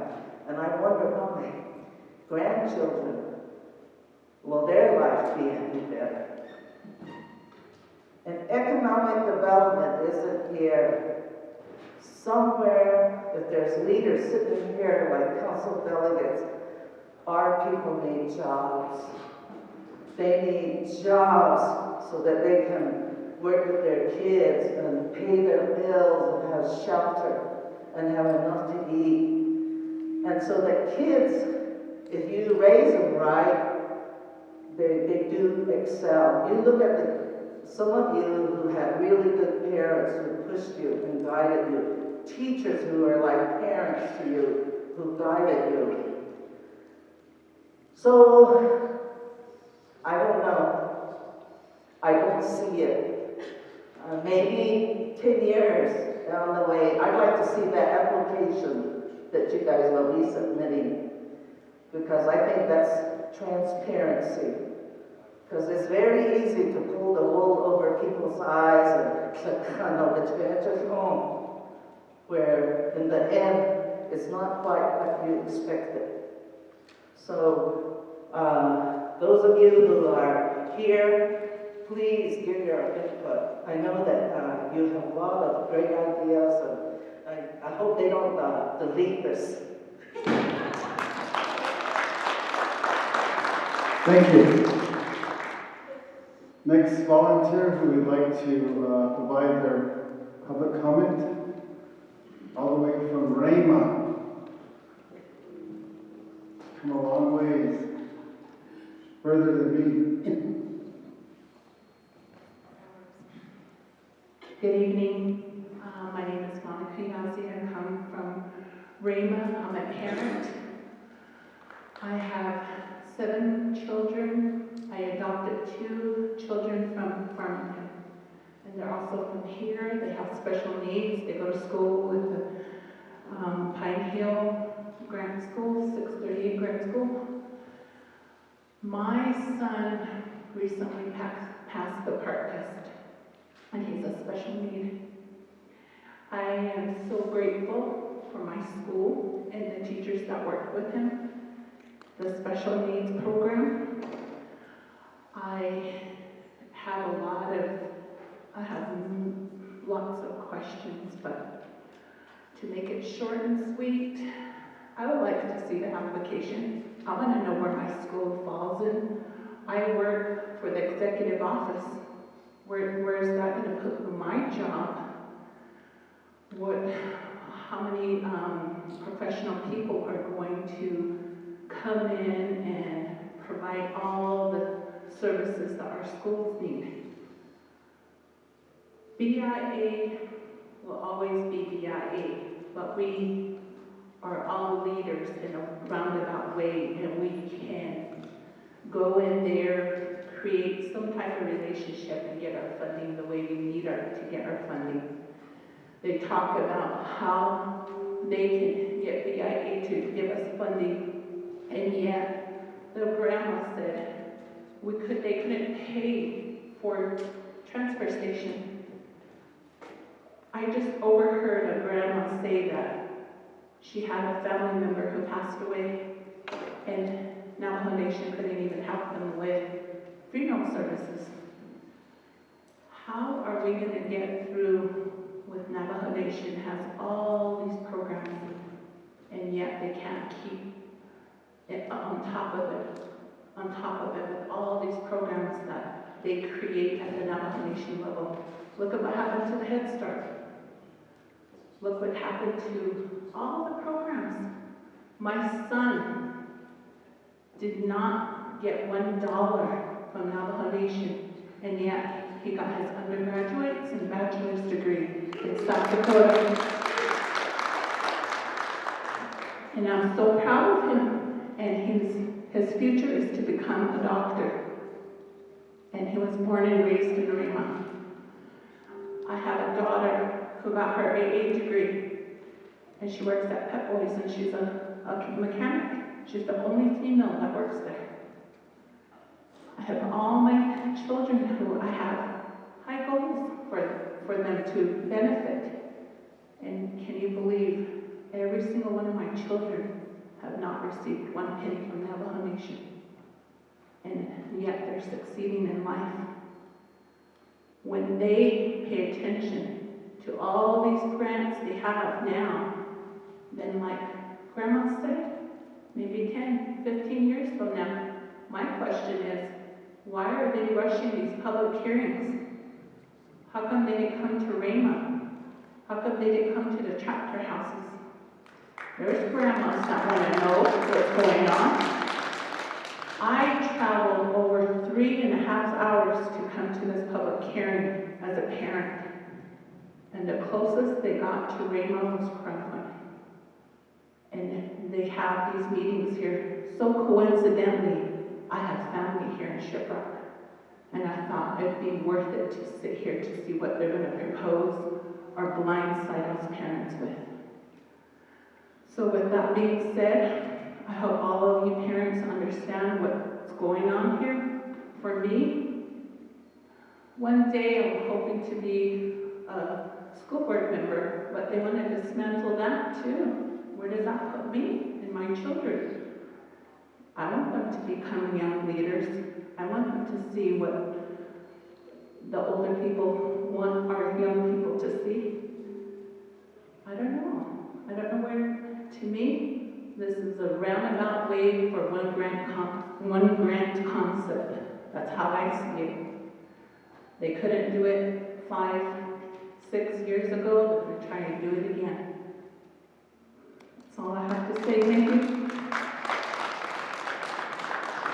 Thank you.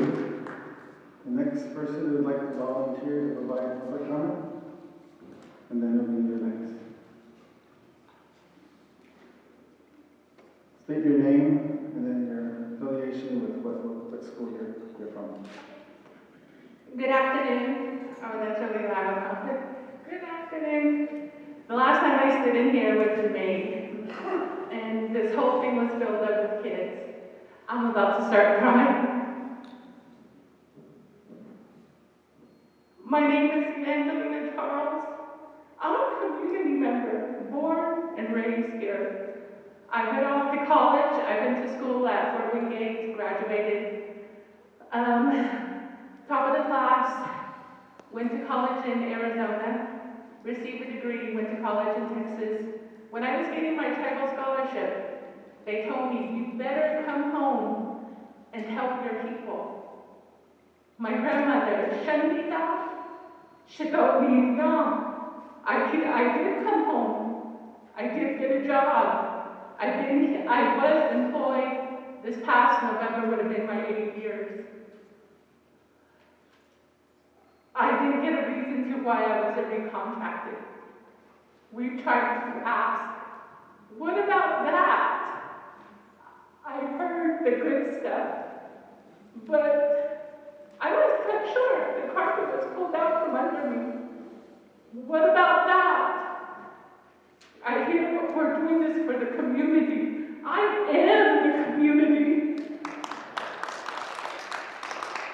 My experience in the position that I had here, I worked for the Home for Women and Children for 10 years. So it was easy to talk to parents who were going through a difficulty. Benji, I need help.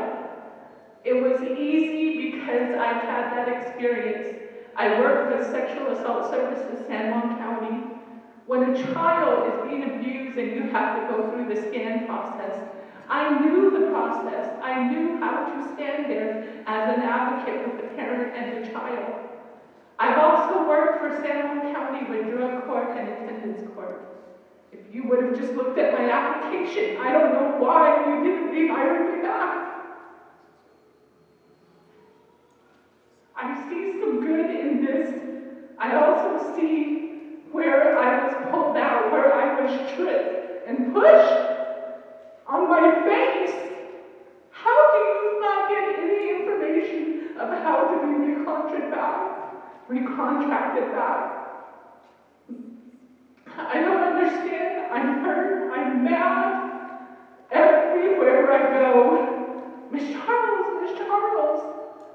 What about the previous principal? She's from this community. She didn't get Now where is she? She's off the reservation at another school. She should have been here. This is her hometown. She had the education for it. She had a degree for it. I don't understand that part of it, how you guys can say, here are the graphs, here are people that are not coming back to the reservation. Where is the connection between Dodie and people who are not from this community pulling out the carpet from under us?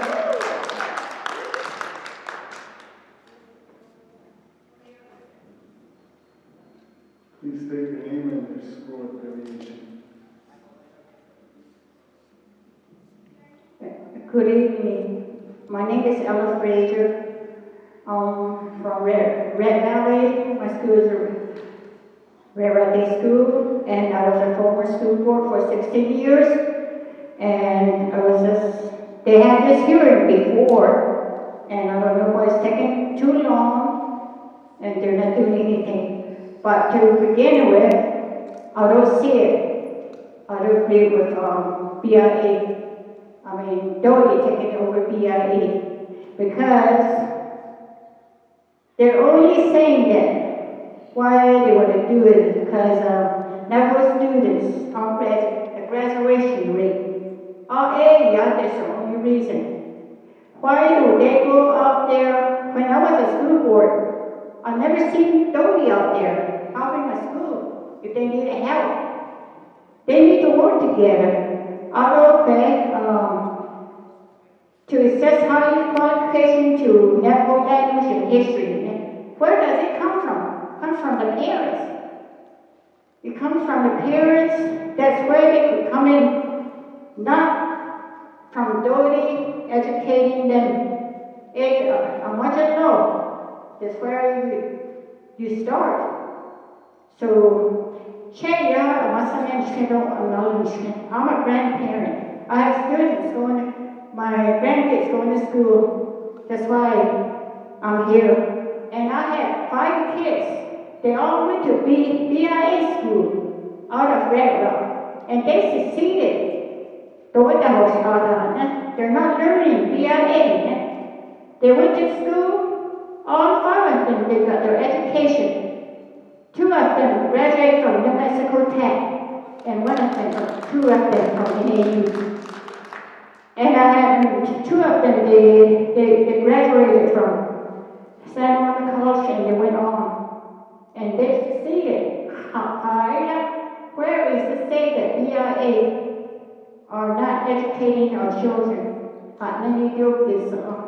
And then the Unified Navajo School System needs to help our parents and students understand a simple education instead of 3 separate states. At my school, when I was a school board, if they had a certification from New Mexico, and if they want to work at our school, we gave them 1 year to get their certification out of Arizona. That's how it works. And then Navajo Nation has a long lead of education self-determination. The only way it's going to work is no politician. You have to have the right person, the right people in there, but right now you have no plan. Only they show.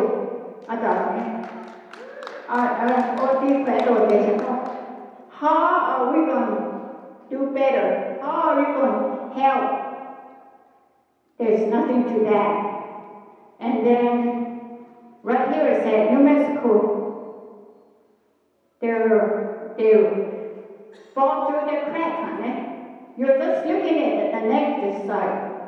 You're not trying to help the teacher go out to the school. Just like I said, when I was a school board for 16 years, I didn't see anybody from Dodie out there helping our school to help them or how to improve the school and the education. That is all, and it's just an excuse. Of that one, this case. And then, what about the teachers? The teachers don't get affected. What are you going to do to the teacher? How are you going to take them from BIA to Dodie? You need to think about that too. Some of them are there a long time, And I appreciate them, they educated our people. You not thinking about that, just like Lois said. You just look at the money, no. If you're more concerned about education, start from the preschool, what happened to the preschool? Oh, there's a lot of preschools that are shut out, no teachers, nothing there. You need to look into that and start from the bottom. I am very concerned because I have my community. I was a former leader from my community. I will always stand up for the children. And my dad was a school board for 30 years. And this, so I don't see it. Nothing out of Wonder it's going to work. All they want is money. But the money is going to still come from Washington, D.C.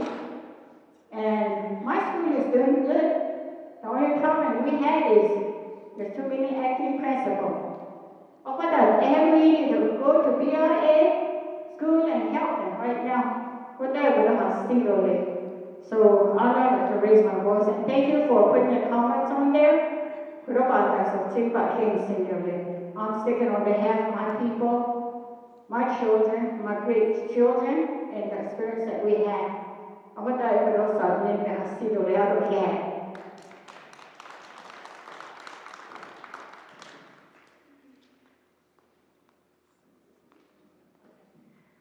Yate Shay Shauna Allison, Vicente and Chef Tachi Nianchen, Ashihin, Bashashi, Mayidishni, Dashache, Mogadashno.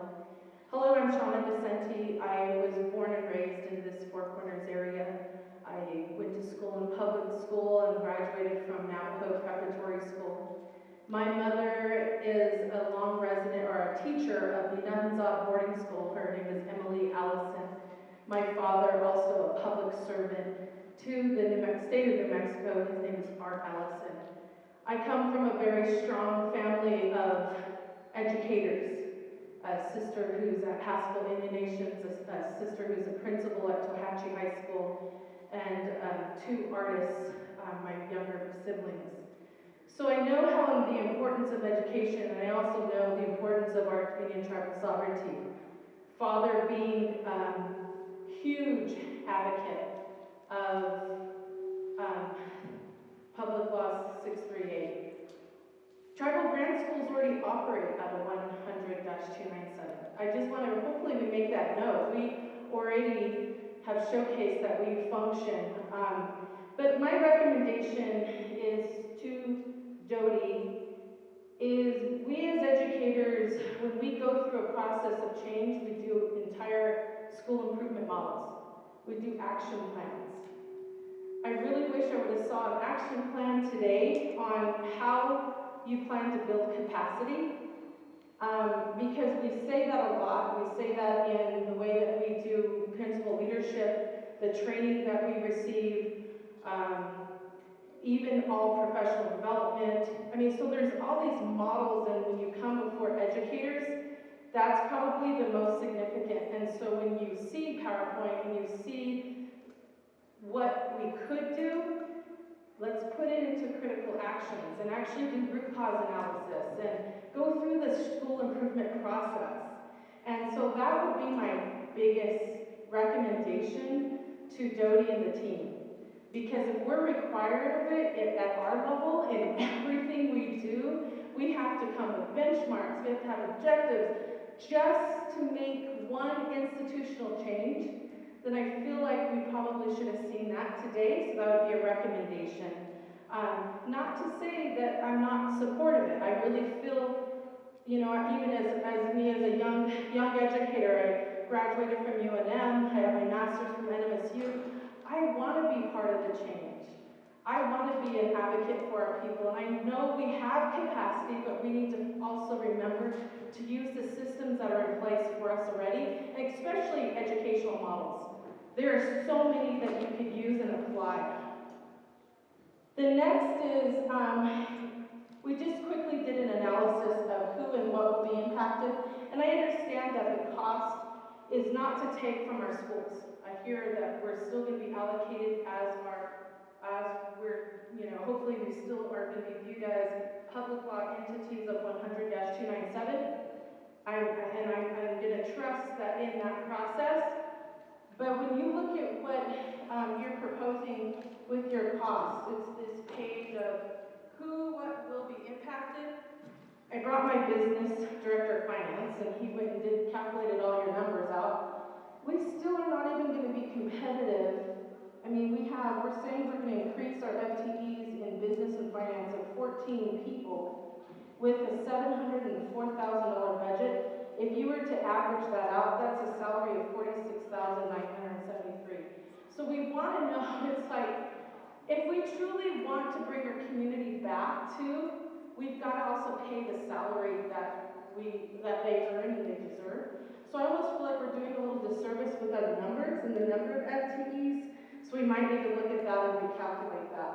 But other than that, I mean, I just really hope that, I know at some time we're going to have to make a move, and we're going to have to find and really determine what capacity is, and I just really recommend to actually find that out, do root cause analysis, go through the process that we make all educators go through, and then don't shortchange ourselves, especially if we truly do become our own entity. Thank you.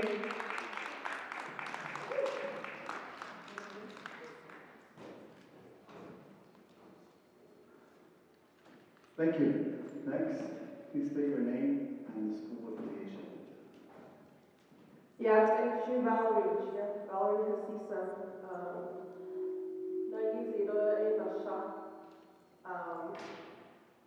I am a parent and I am representing the Technology Community School. And I also am the president for the PAC. So I'm presenting a resolution of the Parent Advisory Committee of Technology School. So we're opposing the plan by the Department of Education to take over the DIE education functions through the 638 contract. The Technology School PAC committee compromises of parents and guardians to support and recommend changes to educational programs for our children and capabilities. The parents and guardians are aware of the educational needs of our children, and our school has been actively making academic progress to ensure all students receive educational service needed. Reasons are, we're opposing the DOTI takeover, the functions of the BIE, who has plans to take over many of the important local school board functions and authorities. We also oppose the plan to centralize our school functions to Window Rock, such as school finances, hiring of staff, school facilities, food services. So DOTI has not managed successful Head Start programs. We do not want our BIE funded schools to end up like Head Start programs. And then also, they plan to lack credibility because input from schools were not considered. We, parents and guardians of Technology School, recommend initiative for DOTI to work with schools to discuss, plan how to best create productive programs to provide the best educational outcomes for our great Navajo Nation without the desire to take control of our local schools. So as through the PAC committee, we have passed this resolution on December 4th of 2019. So this is what I wanted to bring up, that we're opposing the 638 contract. And also, I am a parent for a technology school. I have 2 kids that go to school there. And they started in that school when they were in the FACE program, actually when they were babies. So they've been raised through the FACE program, and I really like how they're progressing. They increased on their scores, their test scores are above. I like the way our school is teaching our kids, and we cannot let Dodie take over our school because our school is awesome. We have excellent staff. They know what they're doing, and it really shows on their test scores. They're really focused on how they're educating our kids. So leave our school alone. And in the past, I've tried to get help from Navajo Nation. I've applied for scholarships, and I got denied because I was told I wasn't full Navajo. So things like this is really going to hurt our kids, my kids. How are they going to apply for scholarships even when they're not fully Navajo? So things like that really concern me as a parent, especially for my two boys. So hearing about all this takeover is kind of scary. It's like sometimes you wonder, where am I going to put my kids? This is the school we live in. We're from the eastern area. And nobody from Navajo Nation don't care about our agencies. They should focus on our communities more than taking over the schools. Our chapters are all run down. There's no Navajo programs, nothing. Even out there towards Ohoncino schools. Actually, that's where I'm from. Nothing out there. It's just abandoned. Navajo Nation should worry about those fixing up chapters for the community. Focus on the roads. Our roads are all muddy, potholes. They don't even care to take care of those. Why are they so concerned of taking care over our schools? They should be focused on other things like that towards the eastern area. They're all focused on just Winter Rock, just the city areas. They forgot about us out there. So why are they doing this to us? And here, they run out there to our chapter areas, and they want our votes. They say, oh, do this, we'll do this with your community. Nothing. They just forgot. So now they want our votes. So that's all I'm going to say is I don't think this Navajo Nation takeover is a good idea as a parent because it's scary. And our school is doing great. We had no problems with it, nothing. They're doing excellent. Thank you. Okay. Taylor Nunn.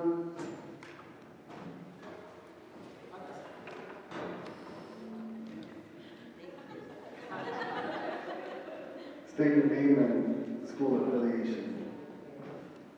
My name is Lucinda Lupi Bryant. I have worked at this school for the last 20 years. I am a FACE coordinator. Hey. I'm just now learning about Dodie. I'm a mother of 4 kids. I have a nurse, a dentist, and a military Marine girl, and an IT person. And I was taught by my dad and my mom that education is your backbone. And that's what I taught my kids. And, you know, I want to know is how much is this it could affect FACE program. We have home-based and center-based. And we have, I don't make $50,000 a year. I really don't. And I've been in this program for 20 years. But I come every day because I love seeing my kids. I love teaching my kids. I love that when I see them say, oh, Miss Bryant, I understand. The aha moment.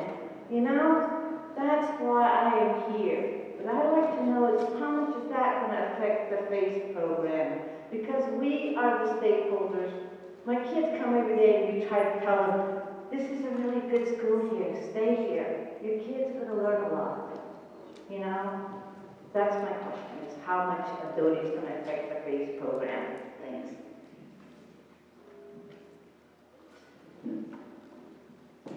I can't. Good evening. I'm affiliated with the public schools of SRock. I teach at a school called Najumi. I'm a kindergarten teacher. I've been teaching for 19 years. And my son also attends a BIE school.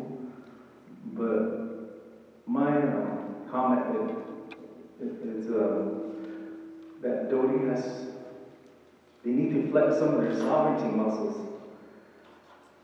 They have control. They could even make history books. They could promote Navajo, like co-talkers. They could inform the future, the kids of why we had the Navajo livestock reduction, about the minerals we got, like uranium, oil, coal, natural gas. They have access to all this data. That data can be used to inform the high school students. This is what it looks like. This is our future. What can you do to change it? They could do case studies and they could promote the heroes of our Navajo nation. They have water rights that they passed. That wasn't a big deal. It wasn't really a big deal, but it is because we got water rights.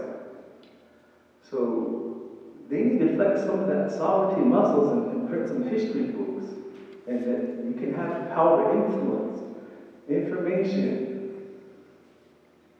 I just hope that they could do something.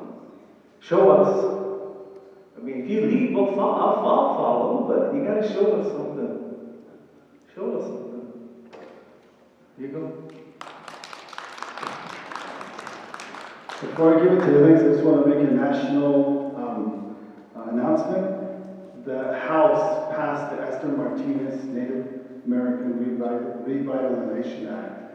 So I sit on the NIA board. They passed it, so states will be receiving those funds.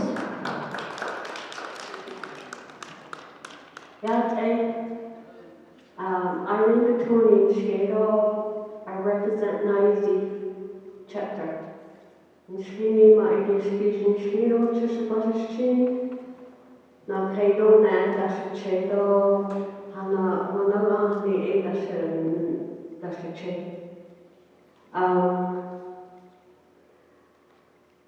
Let me just say a little.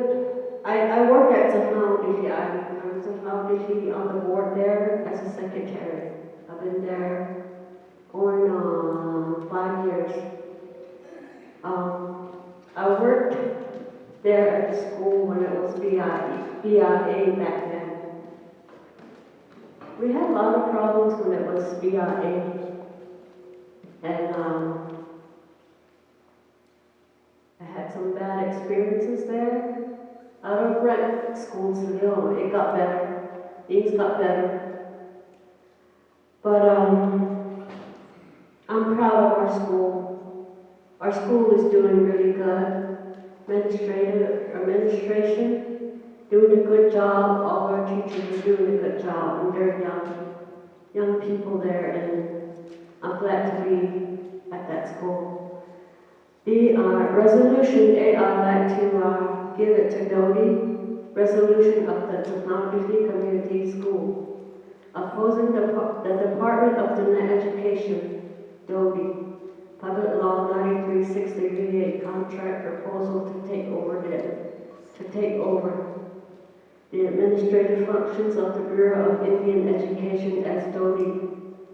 Has refused to share the comprehensive written 93-638 contract scope of work with schools and not allow participation and input by school officials.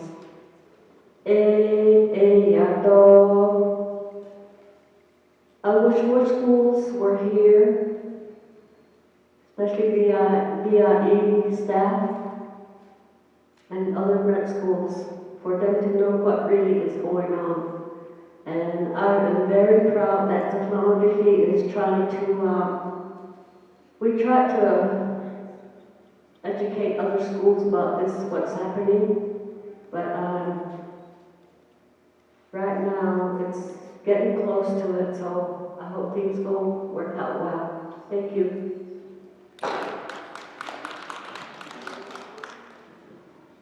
Irene and Tony. Okay, the resolution. Mr. Chavez from the North, or not easy.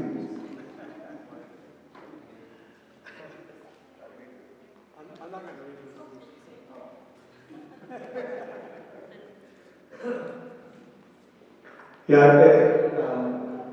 Now, yesterday, the chapter president, also on the Southern School Board. I just now started chairing the BOSMA Executive Board. I was for a national company. So I hold other positions, but I think I don't have time for that for the whole evening, so I'll just stop there. Should I find a magic house in cut off time? He put about 98 adolescents coming in young car, just the sweet stuff. 88 about submission. The reason I say this is I've been involved with tribal government since 1975. When I brought my two girls that I had at the time, 6 and 4 years old, to attend Head Start when it was operated by ODO. One of the best experiences that we had when ODO had Navajo tribe under Osage. So it hasn't been the same since. So we still get kids from Head Start that can't even hold a pencil, that they can't even hold the color on the paper. It's sad. So ADD, I think that's the history that I've experienced. The other thing that really bothers me that's not being told to these public hearings is there's got to be some major structural changes to the Navajo government to do this. Queen Anne under the council, they used to have their own personnel. So hurry up, amend your presentation again for the last one. They used to have their own personnel HR, human resources. And the council did away with that because they already had HR, they already had finance, they already had grants review. But the problem is, if you try to hire even a PEP worker through the tribe, it takes months. And Head Start, they almost closed the doors because the bus driver couldn't be hired within 2 years. They went on to other jobs. There's got to be some major structural changes within the Navajo government to even attempt to do this. That's one. So whenever I read how long will it take, it's very unclear. I don't even know that the nomination can take on that project. The other one that's not being told is, my understanding is that the transfer the very school representatives are not even here. Maybe, how many of you are VIE operated school officials? Those are the first schools to be taken by NODI. A lot of you are grant schools, but it's VIE operated schools that will be taken first.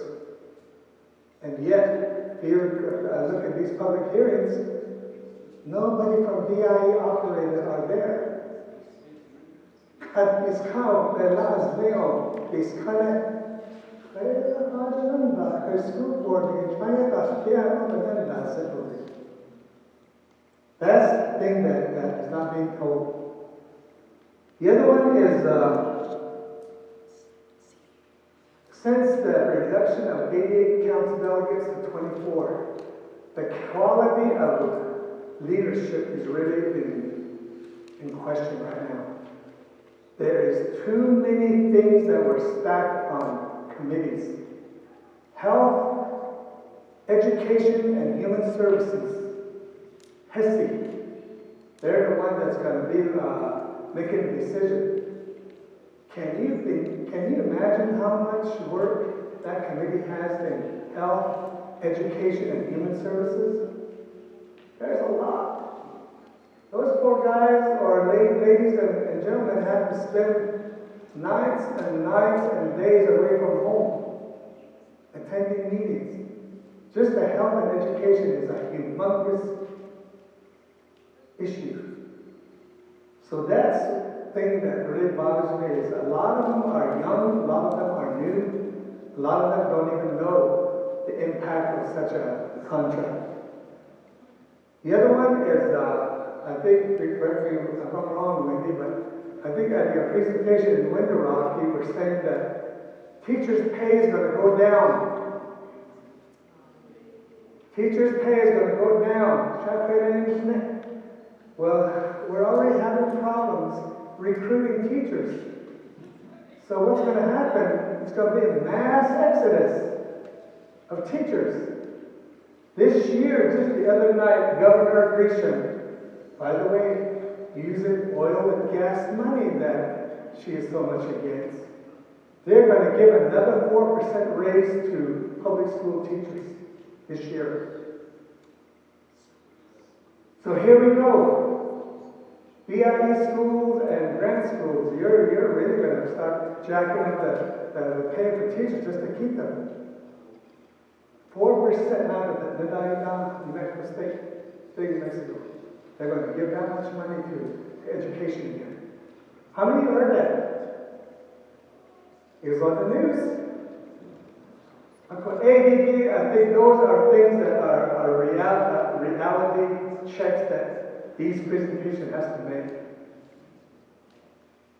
So I remember when I was part of an effort to contract all of IHS back in year 2000. And in fact, when 911 happened, I was sitting before the council whenever we were talking about contracting IHS.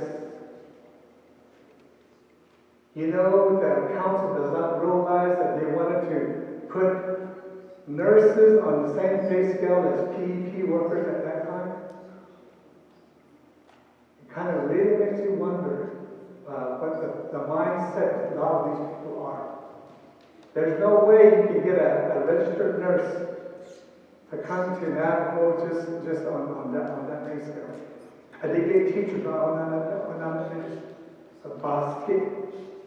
Even George Metcalf, and you only have one more left. Odoso from Tuba City. I thought makes some excellent comments. Why are you guys cramming these public hearings a short time? The list that they have up there. That was the first time we even saw this proposal when Hesse said we also want to include school boards at that meeting at Route 66. If the current Hesse committee didn't say that, we probably would say I've still never seen a draft of that, of the proposal. It's on the ladies, not Chad. It's not Derek, it's not Wendy or whatever. It's the people above them that are sneaking around.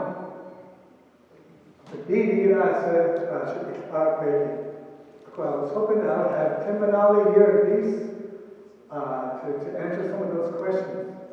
So anyone can do it, Derek. So, hey, you guys want to make those comments? Thank you. Before I take over to the next speaker, I want you to know that we are going to have more public hearings on the same subject. We are going to have more. And the other thing is that the BIE employees are restricted. There was an email that went out from, I believe, from Washington, where whoever sits on top they told them that BIE employees can't attend this because they're civil service employees. So that was an email that I understand that went out from the BIE to BIE employees. So.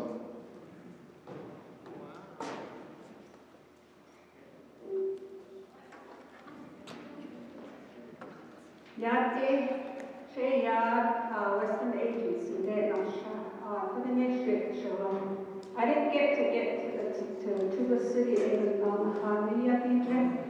Because in Chicago, the worst career I have a PhD and I worked hard for it. It was a hard 3 years to get my PhD, so 23 responsible for the Russian team. Arabistan Russian no Chile national late history the London Russia sejin harketo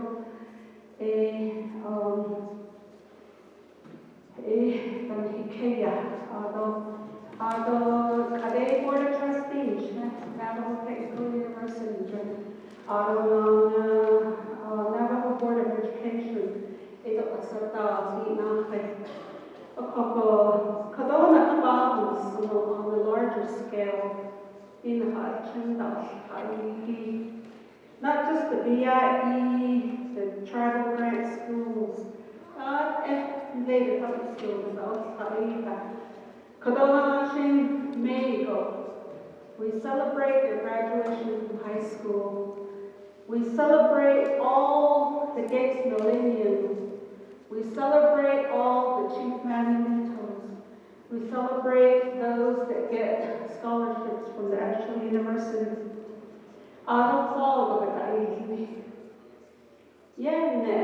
The first semester, most of our kids are on suspension because they can't make the grade in English, math, and science. Because your first 2 years really are your liberal arts. Although by the time the year ends,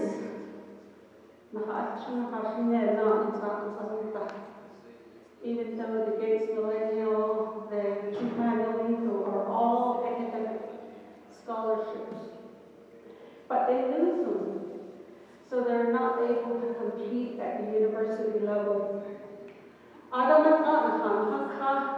To Navajo Technical University, Adonai College. A lot of them applied for Pell Grants. 3 years they spend all their Pell Grant money on remedial courses, just so that they can move forward into actual college level. By the time they get to their 4th year of college, they have lost their Pell Grants. They can't pay for school at the university, at either college or Navajo Tech. Some of them drop out as a result. Some of them, their parents help out, so they continue. So our entire education system on the Navajo Nation needs help. 1973 to 1974, Title 10,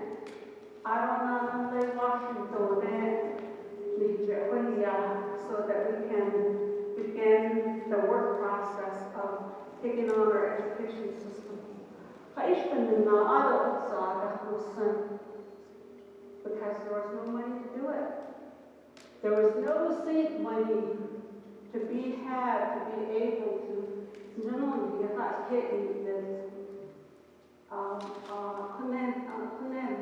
staff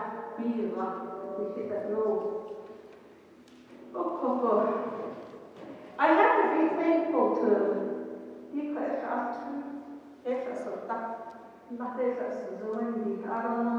Derek. Our college board chair. I'm 60 years old. So these guys are really in the age to be my children. One thing we say, I want my children to go to school, to be educated.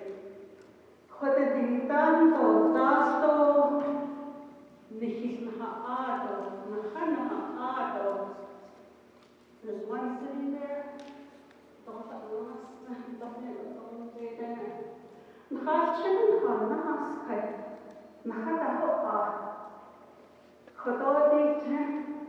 Those come,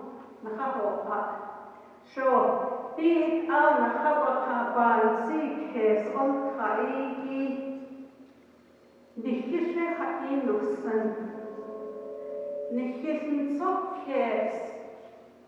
Your recommendations, our children are asking for recommendations.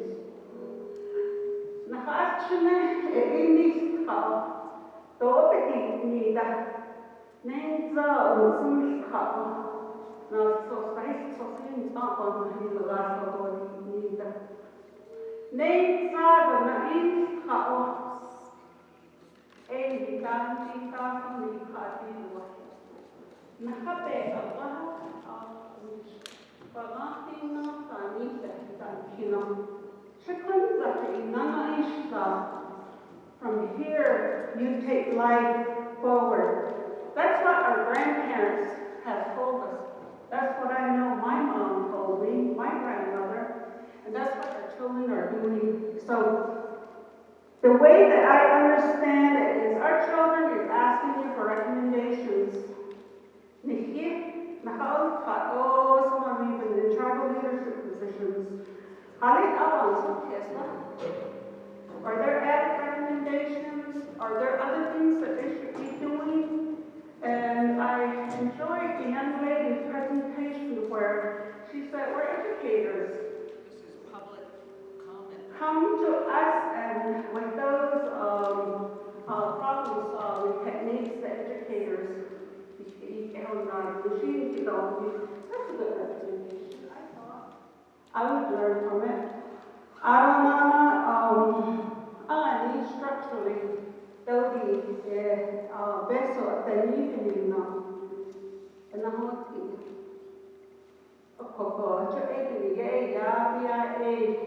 beso so we can restructure it.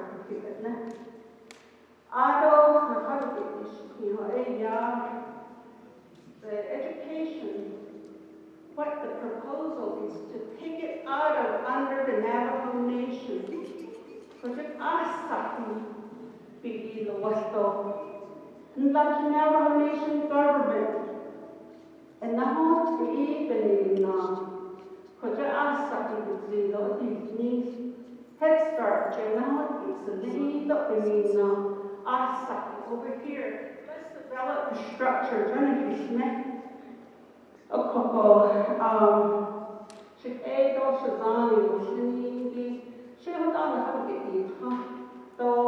I think that our children are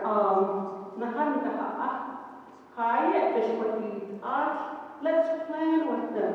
Let's give them some recommendations. If they're on the wrong road, then let's tell them. Put out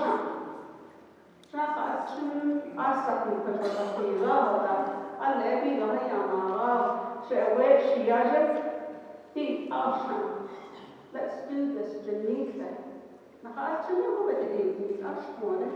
Not only Lenny, Nahachana, job, but no other way. Shave on the conscious in there, by him, son, I have a shift leads out of so I'm learning from you. Otto was floating poetry. I remember when you were on council, you were very vocal, a very strong Navajo leader. That's the way I see you, that's the way I respect you. So, so they have to speak of, yeah.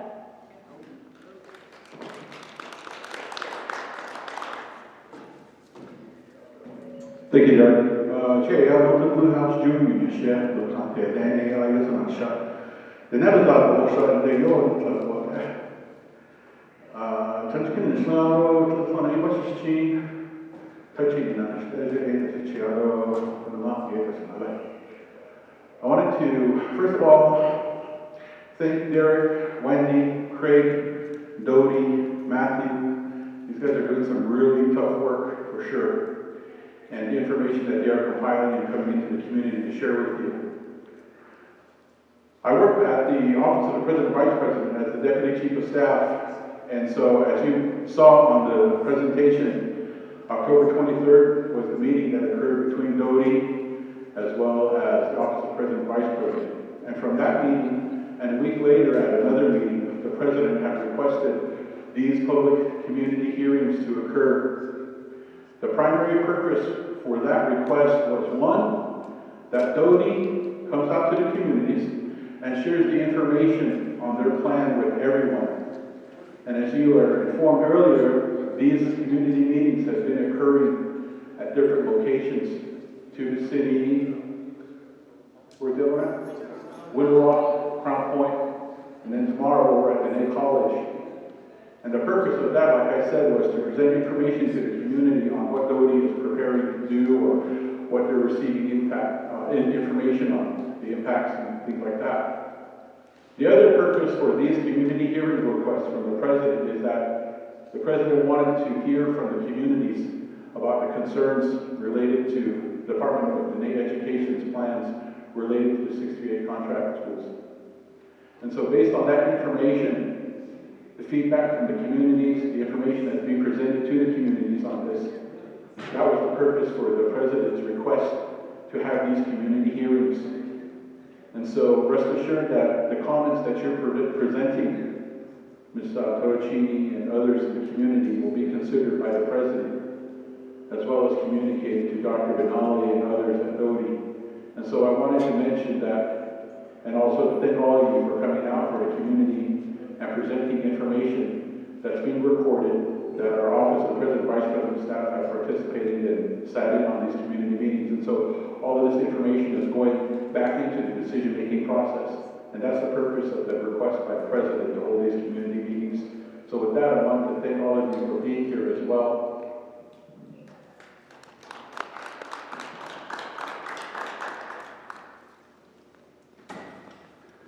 I think more and more people are leaving, so. My name is Lorena Martinez. I am a teacher at DEC Community Schools. I am one of the people that came back. You know,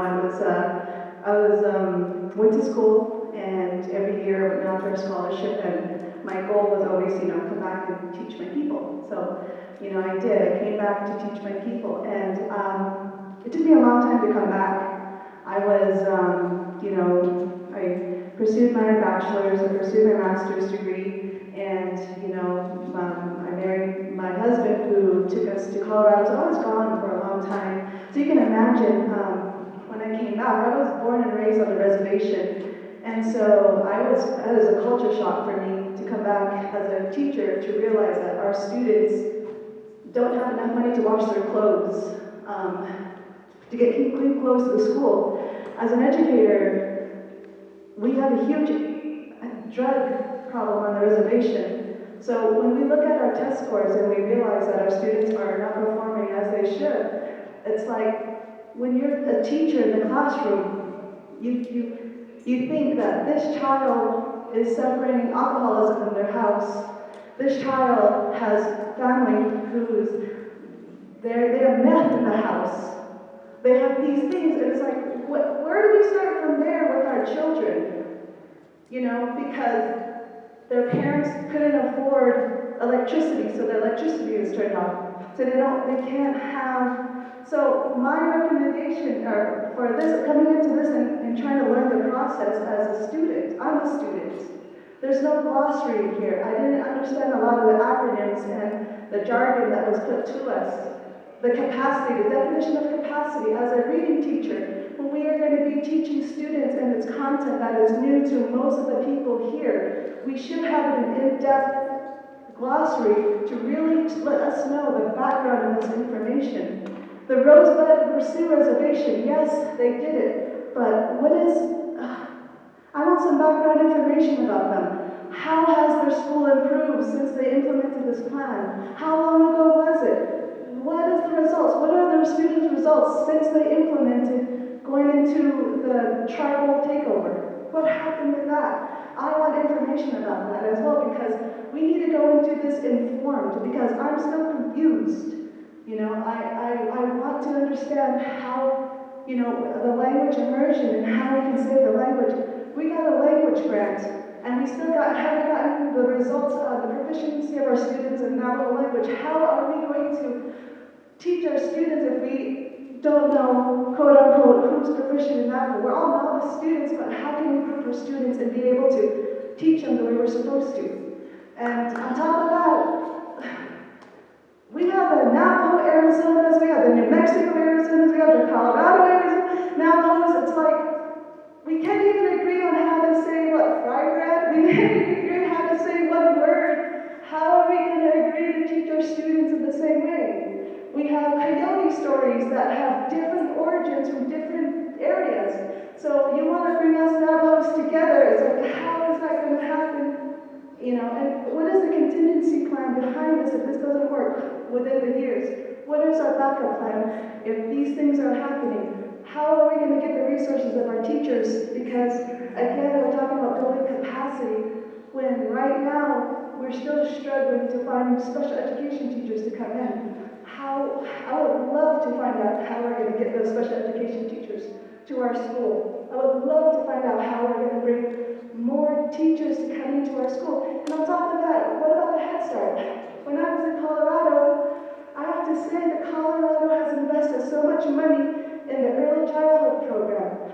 When they would always say, I would go to these trainings. I mean, I was going to teaching in a little school in Colorado, and they would bring trainers to come in and teach us preschool teachers on these concepts. And they always said, if you spend $1 on, you know, $10 or so much money on Head Start, on the early childhood program, you're going to save $10 million in the future. Because what's happening is you're taking away that, you're teaching these students so that you're giving them that gift of education, so they won't have to turn to drugs, or they won't have to turn to thievery and all those things. So the Head Start education, I mean, please get that settled so that our students can have a leap for success. Because if we spend that $1 on that one preschool student, imagine what we can do with them in the future. You know, maybe that student won't go into drugs. Maybe that student won't drop out of school. So we need that Head Start program to be fully operational and fully successful in order for our students to benefit and reap the rewards. So that's just what I have to say for today. I mean, listening to your plans, I'm trying to understand it because I'm a student. I'm a new student coming to you. And I was throwing a lot of stuff to me, and I'm trying to think, okay, wait, what does capacity mean? What does this mean? And I'm writing down my notes because I'm trying to be a good student. And, you know, so I would really appreciate more information, more a breakdown on the language and vocabulary you're using, because you guys say it all the time, you use it all the time, so off the top of your head, it's going to come off really fun and nice because you know it. But for some of us coming in, it was kind of like, okay, what does this mean? What does this mean? And I'm trying to use my adult brain and think, how did they use it in that context? And how can I decipher the vocabulary? Because that's what we do with our students. So anyway, I just wanted to put that out as far as clarifying and making it more attainable for us individuals who are just coming in and trying to learn the process and are trying to get involved. Thank you.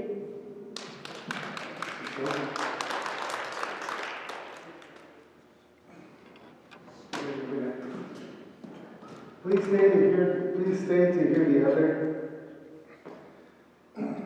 Good evening, Shane Matthews, Jack Touching, Shantava Bashchin, Kinachi Dashna, Shinashche, Terakanda Dashna, Terakanda, Thais Nasha, and I'm here as a member of the Navajo Preparatory School Board as the Vice President. I'm also here representing my community of Hogbat, Terakanda, as Chapter Vice President. I'm thankful to Sassy and all the people here for taking time out of your evening to be here to express your comments on an issue as serious as this. And I think one of the things that come across quite clear is that when you look at the great scheme of things when it comes to Navajo education, that status quo is not acceptable. And that's actually one of the reasons why I ran for the position I'm in, whether it's at the chapter level or in the school board, is that the status quo is not acceptable, whether it's within our school systems, or even across the nation. So what I see with this plan is at least a shift in the right direction to improve the quality of education for our children. I also can because I've actually had the chance to go through the documents and look for myself about what's contained within this plan. Because one of the things that's been perceived or misconstrued or just twisted is that this is a takeover of all schools all across the nation. Looking at the documents and presentation, it is clear that this is not a takeover of schools. Because if it is my school board, our whole communities would be, I think, up in arms if this was a takeover of schools. And it is not. That's pretty clear. So I'm just a little bit disheartened that some people are twisting this to say that this plan is a takeover of schools, and it's not.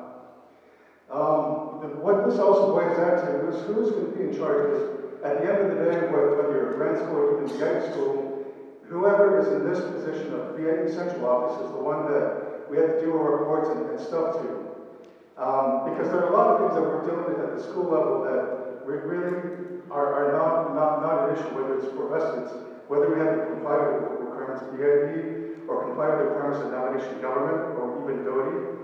That's really not a big issue. So the fear that this is a takeover doesn't seem to be apparent or hold water. So a lot of the conversation here is that DOTI doesn't have the experience or expertise to do a lot of these things, and that is correct. But what's apparent with this plan is about building capacity. It's about improving the skills of people that are in those positions to make sure that they have the best effective skills and ability to make those decisions. One of the other things that's also that's been pretty common that I've pulled out of all this is that there are a lot of complaints about the navigation government, that the government is bureaucratic, they can't do certain things, and that's correct. I've seen it myself. Having worked at the department, we see the problems, challenges faced with Head Start, which is an education system that is stuck within the tribal bureaucracy. But after looking at the plan, the one thing that is clear is that this system that's being proposed is not within the tribal government system. So I'm actually appreciative that I think you've taken those comments into respect of making sure that this plan can actually work. Because if you stick this system, whatever this is, into the tribal bureaucracy, it is not going to work. It's a system down to failure. And I think the member says that there's a lot of I give credit to our head of school, Mr. Vicente, for offering some positive comments about some of the things that have to be in place to make this plan work. And if you are pulling the system out of the tribal bureaucracy, one of the big issues is obviously going to be the people that are hired, as well as the rates of pay. And if your rate of pay is low, which if it's a tribal-based system, I think you probably need to reconsider how that works, because if you want the best people, you want to pay them well, compensate them well. So I just want to add some positive input on this out of all the stuff that's been said, is that it is not a tribal takeover school, and that's good. I'm happy, I think the word, a lot more people will be up in arms. And this law, Public Law 93-68, the Indian Self-Determination Act, the Training and Control Schools Act, has allowed schools like Navajo Prep and many other grant schools to give our students the best quality of education out that we can. Now, when we decide to become grant schools, we accept that responsibility, that the status quo, again, is not acceptable, and that as grant schools, as people at the local level, that we can do a better job than DIE. And I think in this end, the navigation through this plan does deserve that chance, it does deserve that opportunity to show what it can do. And I think a lot of people here said that we need to hear more details, and that's what I think we want to hear. And I welcome this opportunity to offer my input in the process. Thank you.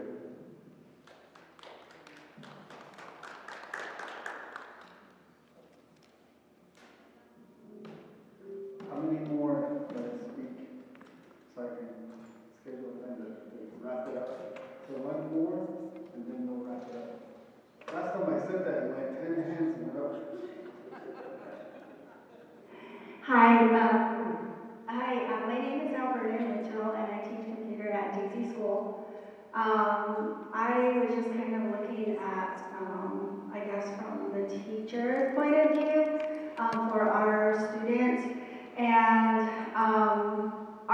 students right now are in really good hands with the people that we have in leadership. Our principal, Crystal Martinez-Tom, our financial director, Faye Blue Eyes, and our board members are so awesome. So some of the things that our student needs are, okay, so when I need something as far as technology is concerned, such as iPads, computers, software that our students need, students one-on-one, computer or tablet implementation, interactive boards in our classrooms, tablets for each classrooms, training for our teachers to use all those technology devices. Our leadership makes it possible for us at our school level. So just like Val Hasisa said, no, leave our school alone. I think they're taking care of our school quite well. Just looking at it from that point of view. So when we need something, it's there. I just feel like if this whole thing goes through, you know, we won't have that, those technology devices or training and all of that that are needed for our students right then and there. And all of that happens when we need it. And so I'm thinking, when I go like to any offices here on the reservation, even our hospitals, technology is, they are so behind. Window Rock is so behind with technology. And everything is still done by paper, everything is still Xerox, everything is, I mean, it's just, I have accounts with Navajo Nation, so I literally have to like go out there and literally be physically available there in their offices. And so for me, I think anybody could look at it as a takeover, the way you guys are presenting it. Now, all the advice that you guys got from a few people in here, I think you guys really need to consider and restructure some of your presentation. Like my colleague said, she didn't understand a lot of the acronyms and jargons that you guys are using, and it was the same with me. What are you guys talking about? I don't understand this. And so I think a lot of that, you guys need to structure it to where the community understands it, and then explain, like some of our people don't understand English. So I think when you guys go out to the communities, explaining it in Navajo to these people, they might be able to understand. So that's what I'm thinking. And then for me, this was my first time at any of your meetings, so I just really think that, you know, if you leave, I mean, the way our school is right now, we are doing wonderful. When you guys talk about the quality of education, that is exactly what we're doing at our school. When we need something, our leaders jump on it. We have it there. If I say I need a software for my students, I don't wait a year or two to get my stuff for my students. And our students are very fortunate to have the teachers and the leaders that we have within our school. So I think, in a way, how is the process going to be in getting the resources that are needed for our students? You guys have all these schools that you guys want to, I guess, restructure or help or whatever you guys call it, but you know, having that one central location for all the schools, I mean, we are in need of certain supplies every day, and these guys provide it for us. And so I think, you know, with the quality, everyone's saying the quality of education. Well, we know the quality of education because we are with our students each and every day. And so we know what they need, and so that's what I'm thinking is, just this whole thing that you guys are talking about, you know, I mean, everything works like that. You go to a chapter house and you have family members all working there, you know. I mean, everywhere it's just like that. But I think if you restructure your PowerPoint and make it more community friendly, just as we do with our objectives in our classroom as student friendly objectives, I think that's what you guys need to do as far as making it clear to say, you guys are saying, it's not like we're just taking over or whatever. I think it's just really important that you guys need to bring it down to our level because you're not bringing us up to your level in our understanding of what you guys are presenting. So I just want to say, you know, our school is awesome. And, you know, when we need something, it's there. So how is that going to work? How long is the process going to be when I say, I want this software right now? How long is it going to be? You know, if I need these devices for this many students, how long is it going to be for you guys to give it to us or to my students? And another thing is at a personal level, I am still going to school right now, and I have, this is more at a personal level, I haven't gotten really help from the Navajo Nation as far as a scholarship, and so I think one of the things that was missed here is whenever you're going to school for a certain degree and you don't get help from the Navajo Nation, more students are turning toward loans, and that's hurting our people too. And so I think that's one of the things that you guys need to consider too. And when you guys talk about people with credentials and all of that, I totally agree with that gentleman that talked earlier. You know, you guys need to reconsider all of that too, because that's one way to keep your people, is making sure that, you know, you guys are not touching the salary of our teachers. You know, maybe put it black and white and say, no, that's not what we're touching. So I think that's really important because a lot of people are talking about the salary cut. And if that's what you guys are really going to do, you know, then you guys need to tell us. Are we going to go somewhere else for jobs that pay higher? You know, I mean, we love where we're at. And, you know, I don't plan on leaving that school. I love working there. I love working with the students. I have watched them grow from phase, and some of our students have promoted. And I am excited for our students. So I just, you know, those are the processes that we have at school that are actually given to us right at that time. So the process of getting those materials and resources, how long is that going to take? You know, you guys are talking about numbers and all of that, but we're really talking at the school level. If you guys want people support, you need to draw us a diagram of how long it would take that. Instead of your squares of green and white and whatever, you know, reshuffling them and say, okay, now this is white and this is green. Well, that's how I understand it. You're just reshuffling the squares on your PowerPoint. And so that's all I wanted to say. So just leave our school alone. I want to quote, what was your name? I'm sorry, for the record. Alberta Mitchell. Okay. I want to quote, I really like the quote where she said, when we need supplies, it is given to us. That's not going to change. It's going to always, whatever you ask, whatever your kids need in your grant school, you're going to receive it as always. That's not going to change. The salary, we're not touching the grant school salary. So I don't know where these misconceptions are coming from, but that's not going to change at the grant school level. It's not. So, one more comment and then we'll close. You want to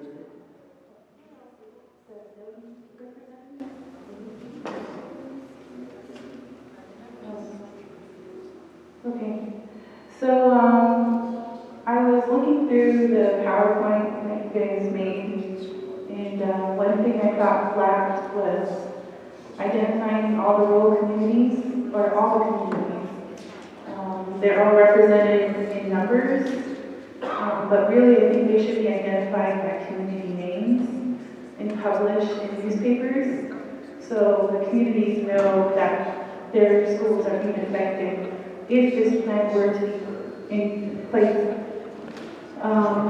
And it goes into my other comment. I think there's a lack of publication for these community hearings. I mean, tonight's a really good example. You had a nice big auditorium that was empty, which should have been full of community members from all across the nation. I think currently within all school systems, not just BIE, not just public schools, there's a lack of infrastructure, and I think within DOE, there's somewhat of a lack of infrastructure. And I don't think the plan identifies or assures the public that, you know, the youth, that they're considering how this is going to improve the youth's future. That was kind of lacking. So I can see that there's numbers being presented over the years, this much funding will be increased, but where does that break down to the community level? What does that mean for Rock Point? Or what does that mean for Crown Point or Torreon or Ojo, you know? That doesn't, it's not identified. Another thing I thought the presentation lacked was there was no models or examples presented that these changes are based on. Like, where's the proof, where's the data, where's the research that support that these changes will actually make an improvement?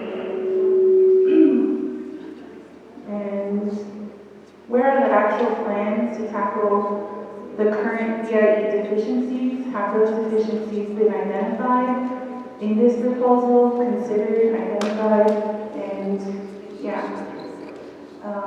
I think the access, distribution, and publication of all the rules and regulations regarding the funding need to be available at each of these hearings, and they should be publicized online, and they should be translated. So people in the community who want to know what the actual rules and regulations are can actually read more in depth. And I think it should be discussed in all the communities that these changes would be effective in. For example, they could be placed at all the schools or at all the chapters. And they should be, you know, like I said, that information should be publicized and available for those people who want to take it. Honestly, the biggest concern I would have would be just centralizing the school system in general. I don't think that's the right answer, because I'm a parent, and there are several parents out there who would agree with me that a central school system is not working. It doesn't work on almost every level. We see parents who go from alternative school to alternative school because the central schools are not working. And if you look at the Navajo Nation government structure right now, centralized government is not working. There's a lot of things that get held up because people have to go all the way to Winter Rock to get things processed. And I think doing that for our students is a disservice. They'll just be waiting on books, waiting on more teachers, waiting on more extracurricular equipment, and that's not fair. That's really not fair to the kids. And, you know, I don't say this with any grief or, like, no bad intentions, but I think DOE needs to improve their current reputation. Right now, you know, they're in charge of the Navajo Head Start, and right now the Head Start program is in disarray, and I think communities would feel more at ease if improvements were made in that program, because, I mean, early childhood development is really where it all begins. And if DOE is not focusing on that, if DOE has just forgotten about that deficiency, I mean, I think it's a prime example of how they would, you know, approach this current change. Will these students be forgotten? because there's a bunch of Head Start programs that are closed. I work with a lot of communities. I visited over, 60 communities on Navajo in 3 agencies, and it's deficient in those areas, and I think people would just feel more relaxed, more comfortable if Dodie took the chance to go to those communities and just talk with them, find out what's wrong there, and then come back to the drawing table and come up with a plan. Thank you.